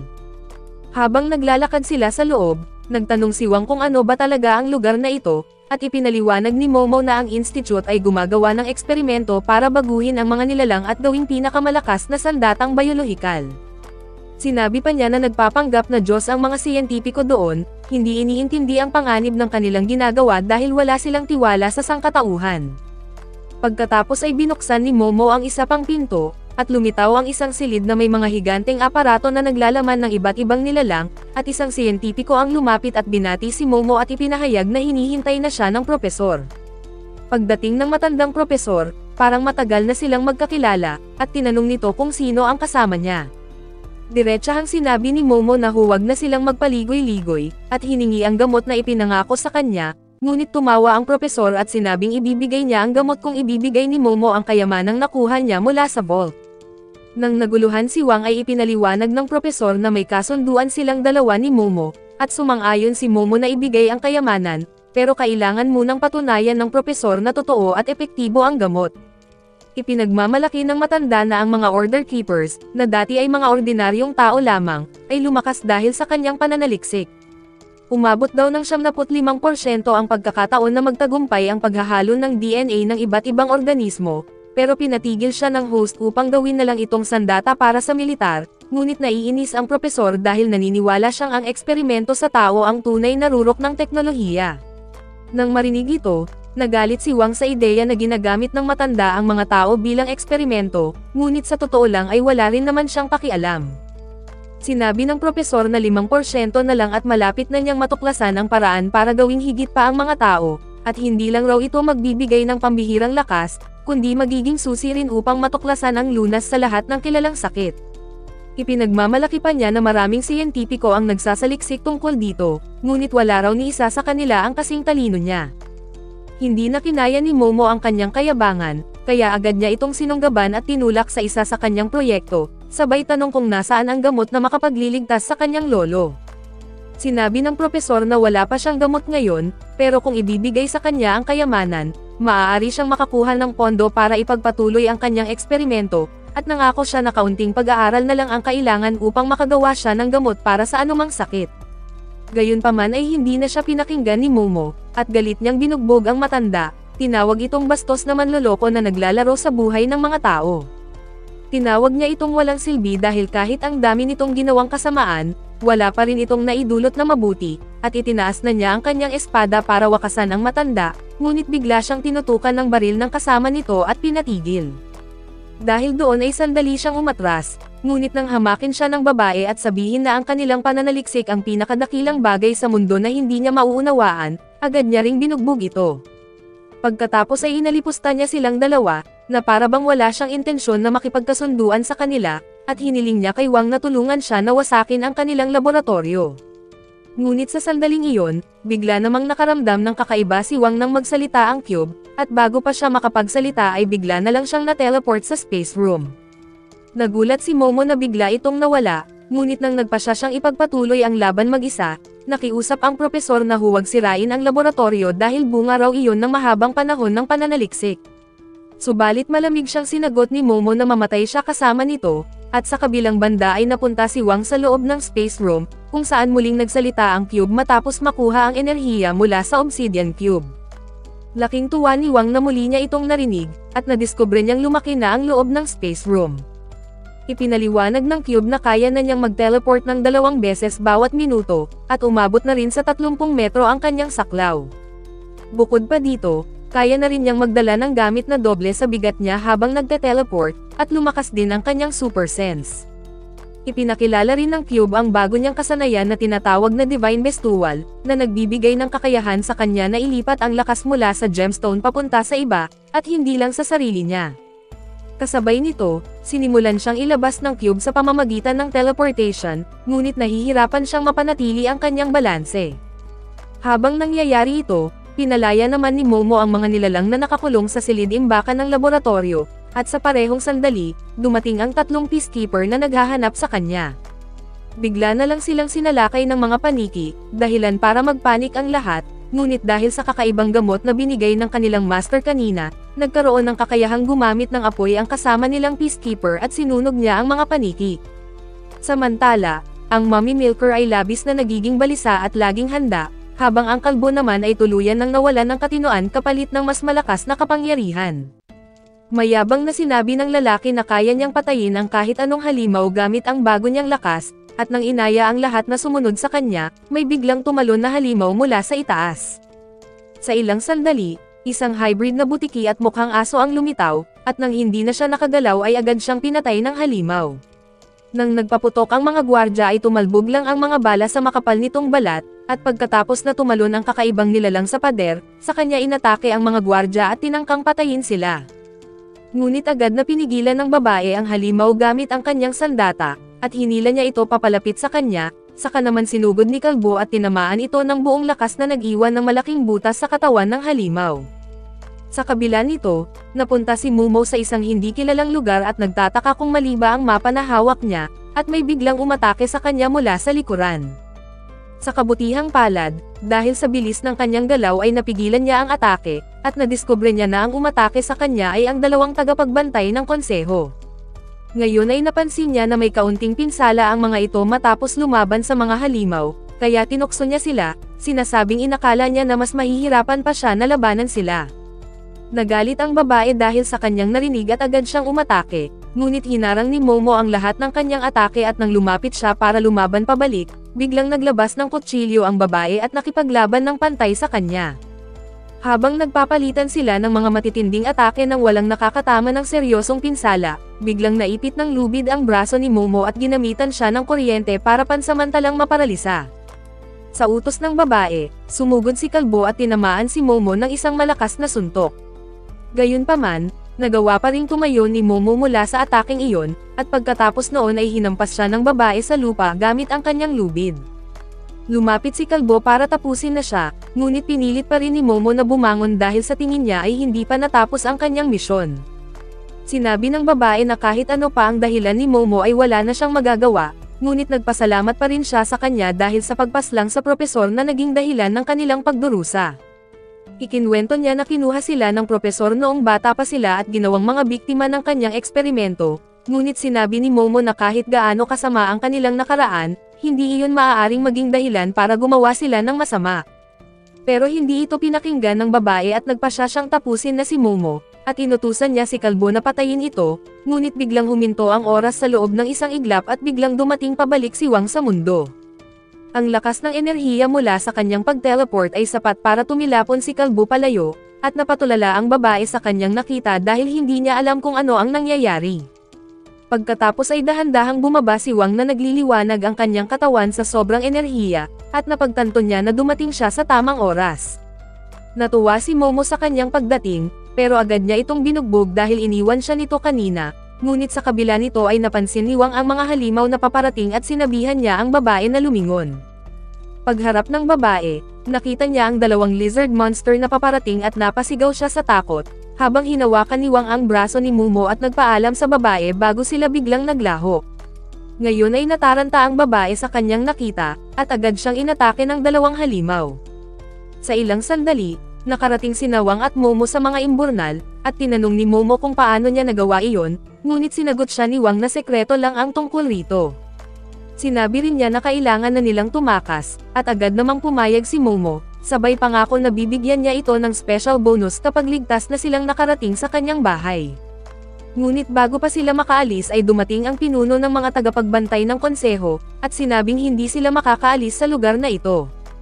Ngayon ay nababahala si Wang dahil hindi man lang niya naramdaman ang presensya ng lalaki, at lalo siyang nag-alala nang sabihin ng kanyang cube na napakalakas ng kapangyarihan nito. Nagulat si Momo nang makilala niya ang lalaki na si Laika, at tinanong niya kung bakit naroon ito gayong alam niya na nasa isang assassination mission ito sa ibang bansa, ngunit ngumiti lang si Laika at sinabing siya mismo ang nagpakalat ng maling impormasyon. 2 buwan na ang nakalipas mula nang matuklasan niya na may nagnanakaw ng impormasyon mula sa kanilang organisasyon, at simula noon ay nasasabik siya dahil alam niyang makakaharap niya ang isang napakadelikadong kalaban. Pagkatapos ay mabilis na lumapit si Laika kay Wang, at dahil sa bilis niya ay para bang nagte-teleport siya sa bawat hakbang. Napatigil si Momo sa takot kahit nakahanda na ang kanyang espada, habang nakatitig si Wang kay Laika na patuloy na tumataas ang lakas ng kanyang kapangyarihan. Sinabi ni Laika na bagamat hindi karapat-dapat na makatapat niya sina Wang at Momo ngayon, sa tingin niya ay may potensyal silang lumakas sa tamang pagsasanay. Ayon pa sa kanya, mas magaling sila kaysa sa mga kalaban nilang tinalo kanina, kaya inalok niya silang sumali sa kanya. Pagkatapos ay dahan-dahang iniabot niya ang kanyang kamay kay Momo, na halos hindi makagalaw dahil sa takot, ngunit biglang hinawakan ni Wang ang kamay ni Laika na siyang nakapagpagising kay Momo mula sa pagkakatulala. Galit na tinanong ni Laika kung ano ang gusto ni Wang, ngunit bigla itong inatake ni Wang nang walang babala. Dahil sa bilis ni Wang ay naitulak niya si Laika, ngunit nang mapunit ang braso nito, nakita ni Wang na hindi man lang bumaon ang kutsilyo dahil ang balat ni Laika ay tila naging bakal. Agad na binago ni Laika ang kanyang kamay bilang isang palakol at sinimulang atakihin si Wang, na napilitan namang umiwas. Habang unti-unti siyang napipilitang umatras, nagpa siya na tapusin na ni Laika ang laban, ngunit sinamantala ni Momo ang pagkakataon at sinubukang umatake mula sa kanyang likuran. Gayunpaman, napaikot ni Laika ang kanyang siko pabaliktad at madali niyang nasalag ang kanyang atake. Pagkatapos ay inayos niya muli ang kanyang braso at tinadyakan si Wang palayo, at saka lumapit kay Momo, ngunit biglang lumitaw si Wang sa likuran niya at sinipa siya sa mukha. Nagulat si Laika sa biglaang atake, pero agad siyang nakabawi at nahawakan ang binti ni Wang, at pinaikot niya ito ng mabilis at ibinagsak sa sahig. Pagkatapos ay ginawa niyang sibat ang kanyang braso at tinangka niyang tapusin si Wang, ngunit hinagis ni Momo ang isang kutsilyo upang lumipat ang kanyang atensyon. Mabilis na umatake si Momo mula sa likod, ngunit nabasa ni Laika ang galaw niya at naiwasan ito, ngunit sa sandaling iyon ay bumangon muli si Wang at ginamit ang teleportation skill niya upang paulit-ulit na umatake. Sa wakas ay nasugatan niya ang mukha ni Laika, dahilan para umatras ito at mapagtanto na masyado niyang minaliit ang mga bata. Kasabay nito, tinanong ni Momo kung kaya ba nilang manalo kung magsasanib puwersa sila, ngunit sagot ni Wang na mas mabuting subukan nilang tumakas kung gusto pa nilang mabuhay. Agad niyang inutusan ang Cube na gamitin ang kanyang bagong kakayahan na Divine Bestowal, upang ilipat ang kapangyarihan ng mga gemstones sa kanyang kutsilyo. Gayunpaman, sinabi ng Cube na 25% lang ng enerhiya ang kaya niyang ilipat at mataas din ang posibilidad na mabigo ang proseso. Dagdag pa rito, hindi magagamit ni Wang ang kanyang mga kakayahan habang pinapalakas ng Cube ang kutsilyo, ngunit itinuloy pa rin ni Wang ang kanyang plano. Habang abala si Wang, biglang sumugod si Laika at tinamaan siya ng isang malakas na suntok, at napaluhod si Wang at nahulog ang kanyang kutsilyo, ngunit mabilis niya itong itinago sa loob ng kanyang space room para hindi mawala. Sa sandaling ito ay sumugod si Momo upang ipagtanggol siya at inatake si Laika, ngunit madali lamang nitong itinapon ang kanyang espada. Sa kabila nito ay biglang sumigaw si Wang na yumuko siya, sa kanya sinubukang sipain si Laika ng buong lakas, ngunit nasalo ni Laika ang kanyang binti at ibinagsak siya sa lupa. Pagkatapos ay muli siyang inatake ni Momo mula sa kanyang likod, pero nahawakan siya ni Laika at tinadyakan sa tiyan, at hinagis siya nito sa tubig. Kasabay nito, hinarap niya ulit si Wang na nahihirapan ng tumayo at sinipa niya ito palayo, at galit na tinanong ni Laika kung bakit hindi niya magamit ang kanyang mga espesyal na teknik, dahil iyon lang daw ang nagustuhan niya sa kanya. Samantala, nag-aalala si Momo kay Wang, ngunit napansin ni Wang ang ilang basura na lumulutang sa imburnal at sinabihan siyang umalis na, at nang tinangka ni Momo na tumutol ay pinilit siya ni Wang na sumunod. Bigla niyang sinipa ang isang sako ng basura papunta kay Laika, na madali lang itong nasalo, ngunit sinabayan naman iyon ni Momo ng pagsipa ng maruming tubig patungo sa kanya. Galit na sinabi ni Laika na tigilan na nila ang kanilang mga pambatang kalokohan, dahil walang epekto iyon sa kanya. Ngunit biglang naghagis si Wang ng maliit na bato, na agad din namang nasalo ni Laika, hindi niya alam na yun pala ay isang maliit na bomba na sumabog sa kanyang kamay. Ngayon ay sinamantala ni Momo at Wang ang pagkakataon para tumakas, ngunit ang tanging pinsalang tinamon ni Laika ay ang pagkasira ng kanyang damit. Agad niya silang sinundan, at habang sinusubukan niyang abutin si Momo ay umatras si Wang upang salubungin siya ng atake. Mabilis na nahawakan ni Laika si Wang at malakas na hinampas sa sahig, at nang umatake si Momo mula sa likod, hinawakan ni Laika ang kanyang espada gamit ang kanyang kamay. Pagkatapos ay hinawakan niya ang leeg ni Momo at ibinagsak sa pader, dahilan upang mawalan ito ng malay, at nang bumangon si Wang para ipagpatuloy ang laban, muli siyang sinalubong ni Laika at hinawakan ang kamao niya at sinuntok siya ng buong lakas hanggang sa magsuka siya ng dugo. Kahit napaluhod na at halos hindi na makatayo, patuloy pa rin sa paglaban si Wang at sinuntok pa ang matitigas na abs ni Laika, na lalo lang nagpagalit sa kanya. Muli siyang inihampas sa pader at mabagal na lumapit si Laika para pahirapan siya, at tinanong ni Wang ang Cube kung gaano pa katagal bago matapos mailipat ang enerhiya ng gemstone sa kanyang kutsilyo, at nalaman niya na aabot pa ito ng higit 1 minuto. Alam niya na baka hindi na siya tumagal pa, at kinumpirma ng Cube na marami na siyang bali sa katawan at nawalan ng maraming dugo, at kailangan niya ng agarang lunas. Dumating si Laika at sinakal siya, ginawang bakal ang kanyang kamay habang hinahawakan ang leeg ni Wang. Pagkatapos ay tinukso niya ito at tinatanong kung bakit siya nagpupumilit, naghahangad ba siya ng malaking pera, o gusto lang niyang magpanggap na bayani para makakuha ng aura points. Kasabay nito ay ginawa niyang palakol ang kanyang isang kamay, at tinanong si Wang kung aling bahagi ng kanyang katawan ang kaya niyang mawala dahil puputulin daw niya iyon. Habang unti-unting nawawala ng malay si Wang, ang huling laman ng isip niya ay ang kanyang kasintahan na si Yao, at bumagsak ang kanyang katawan at umubo ng dugo na ikinatuwa ni Laika. Ngunit sa oras na iyon ay hindi niya napansin na si Momo ay palihim na lumapit mula sa kanyang likod, at sinaksak niya ito sa dibdib gamit ang kanyang espada at nagdulot ito ng matinding pinsala. Binitawan ni Laika si Wang na muling nagkamalay at nagtanong kung bakit hindi siya tumakas gaya ng sinabi niya, ngunit tumakbo si Momo papunta sa kanya at sinabi na hindi niya maaaring iwan siya. Sa mga sandaling ito, biglang nagsalita ang Cube at ipinaalam nito na kahit malubha ang sugat ay normal pa rin ang galaw ng katawan ni Laika. Ngayon ay napagtanto ni Wang na hindi pa talaga sugatan si Laika, kaya't mabilis niyang binalaan si Momo, at dahil doon ay naiwasan nito ang biglaang atake ng matanda.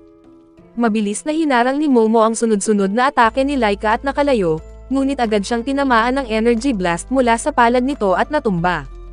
Habang nag-alala si Wang, Sinabi ni Laika na baliw daw ang babae sa pagharap sa isang order keeper, na pinahusay ng makabagong teknolohiya at medisina. Pagkatapos ay hinugot niya ang espada mula sa kanyang dibdib, at malungkot na sinabi kay Momo na kahit nabigo siya ay kahanga-hanga pa rin ang kanyang tapang, kaya't bilang gantimpala ay papatayin niya ito gamit ang sarili nitong espada. Sa gitna ng laban, sinabi ng Cube kay Wang na na-enchant na ang kanyang kutsilyo at naging isang mataas na uri ng sandata na may ice element magic. Dahil dito, na-excite si Wang at agad siyang tumayo, umaasang makakabawi siya gamit ang kanyang bagong sandata, ngunit bigla namang sinabi ng Cube na nabigo ang enchantment at sasabog ang kutsilyo sa loob ng 15 segundo. Sa sandaling iyon ay nagpanik si Wang, ngunit imbes na itapon ang kutsilyo, nakaisip siya ng paraan kung paano niya ito magagamit. Mabilis siyang sumugod kay Laika upang saksakin ito, ngunit nasalo ng matanda ang kutsilyo gamit ang kanyang kamay. Ngayon ay lalong nagalit si Laika dahil hindi pa rin daw naiintindihan ni Wang, kaya't sinuntok niya ito ng buong lakas at tumilapon si Wang, at agad namang nilapitan ni Momo si Wang habang nagrereklamo si Laika kung gaano katanga ang dalawa. Habang hinuhugot ni Laika ang kutsilyo sa kanyang kamay ay sumabog ito, at naglabas ng malakas na pagbuga ng yelo na nagyelo sa buong paligid. Akala ni Wang ay panalo na sila matapos makita si Laika na nakulong sa yelo, ngunit nang nagsimulang mawasak at maglabas ng usok ang yelo, sinabi ng Cube na umabot na sa power level na 500 si Laika at patuloy pang tumataas. Ngayon ay napagtanto ni Wang na lagot sila kapag nakawala ito, kaya't sinabihan niya si Momo na tumakbo, ngunit habang tumatakbo sila ay bumagsak ang mga pader ng imburnal dahil sa tindi ng kapangyarihan ni Laika. Nang marating nila ang labasan ng tubig ay sinabi ni Wang kay Momo na siya muna ang tumakas, ngunit tumanggi si Momo dahil ayaw niyang may utang na loob, pero pinilit siya ni Wang at sinabing makakalabas din siya. Sa kasamaang palad, nakawala si Laika at sumugod sa kanila na buo na ang katawan at naging bakal. Sumigaw ito na walang makakaalis ng ligtas, kaya tinulak ni Wang si Momo sa labasan para makatakas ito, habang hinarap niya si Laika na sumusugod sa kanya na parang halimaw. Nananatiling matatag si Wang at naniniwalang may pag-asa pa siyang manalo, at umabot sa 600 ang power level ni Laika at nasira niya ang pader ng imburnal, ngunit hindi niya tinamaan si Wang at lalo siyang nagalit sa kanyang pagkabigo. Galit na galit niyang sinabi na sa susunod na makita niya si Wang at Momo ay papatayin niya sila, at sa kabilang banda ay nakalayo na si Momo at umaasang ligtas si Wang. Ngunit sa sandaling ito ay hindi niya alam na sumama pala sa kanya si Wang, dahil ipinasok niya ang kanyang sarili sa loob ng cube at ikinabit ito sa likod ni Momo habang nagte-teleport. Dahil sa dami ng kanyang sugat ay nakatulog na lang siya sa loob ng cube, at pagkalipas ng ilang araw, gumaling na siya at muling pumasok sa paaralan. Habang iniisip niya ang mga nangyari sa kasiyahan, napagtanto niyang mas delikado pala ang mundo ng mga makapangyarihang tao kaysa sa inaakala niya.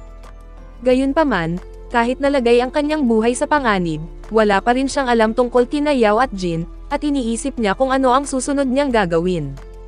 Sa kabila nito, hindi niya napansin na nasa isang conference room na pala siya kasama si Momo at ang gwardya nito, na iniabot sa kanya ang isang card. Pagkatapos ay tinapik siya ni Momo at tinanong kung bakit nakatunganga lang siya, saka ipinaalala na dinala siya nito roon para sa kanyang superhuman identity card at sa paparating na kompetisyon. Ang impormasyong iyon, kasama ng sobrang pagod at pagkalito ng isip ni Wang, ay naging labis para sa kanya kaya't sandali siyang tuluyang napaisip at nagtataka. Ikinwento niya ito kay Momo at sinabi nito na maaari muna siyang magpahinga at unti-unting intindihin ang lahat, ngunit kailangan pa rin niyang sagutin ang tanong ni Momo tungkol sa pagpasok niya sa kanilang team. Gayunpaman, hindi pa nga alam ni Wang kung ano ang kanyang sinasabi, kaya't pinindot ni Momo ang isang buton at ipinakita sa kanya ang isang high-tech training center, na naghahanda ng mga kalahok para sa paligsahan ng mga nilalang na mayroong kapangyarihan. Ngayon ay ipinahayag niya na pinili niya si Wang bilang miyembro ng kanyang team, ngunit agad itong tumanggi at sinasabing may mas mahalaga pa siyang kailangang gawin. Sa puntong ito ay alam ni Momo na gusto ni Wang na hanapin ang kanyang kasintahan, kaya't inalok niya ito ng libreng impormasyon, kapalit lang ng pagsali ni Wang sa kompetisyon bilang kanyang kakampi. Ibinunyag ni Momo na ang lalaking kumuha kay Yao na si Jin, ang MVP ng ika-43 sa kompetisyon ng Superhuman World Tournament, at sa tingin niya ay sapat na ang impormasyong iyon para makuha ang interes ni Wang. Pagkatapos ay ipinaliwanag ni Momo na napakalakas ni Jin at bihasa sa pagtatago, kaya't walang sino man ang makakahanap sa kanya ng mag-isa. Gayunpaman, naniniwala siya na kung gagaling sila sa kompetisyon, maaari silang makakuha ng mga bakas tungkol kay Jin. Dahil dito, Napagpasyahan ni Wang na sumali sa team ni Momo upang muling matagpuan ang kanyang kasintahan. At dito na muna nagtatapos ang ating anime recap. Kung nag-enjoy ka ay huwag kalimutang mag-like, mag-subscribe at i-hit ang notification bell para lagi kang updated. Maraming salamat at kita-kits sa susunod na anime adventure.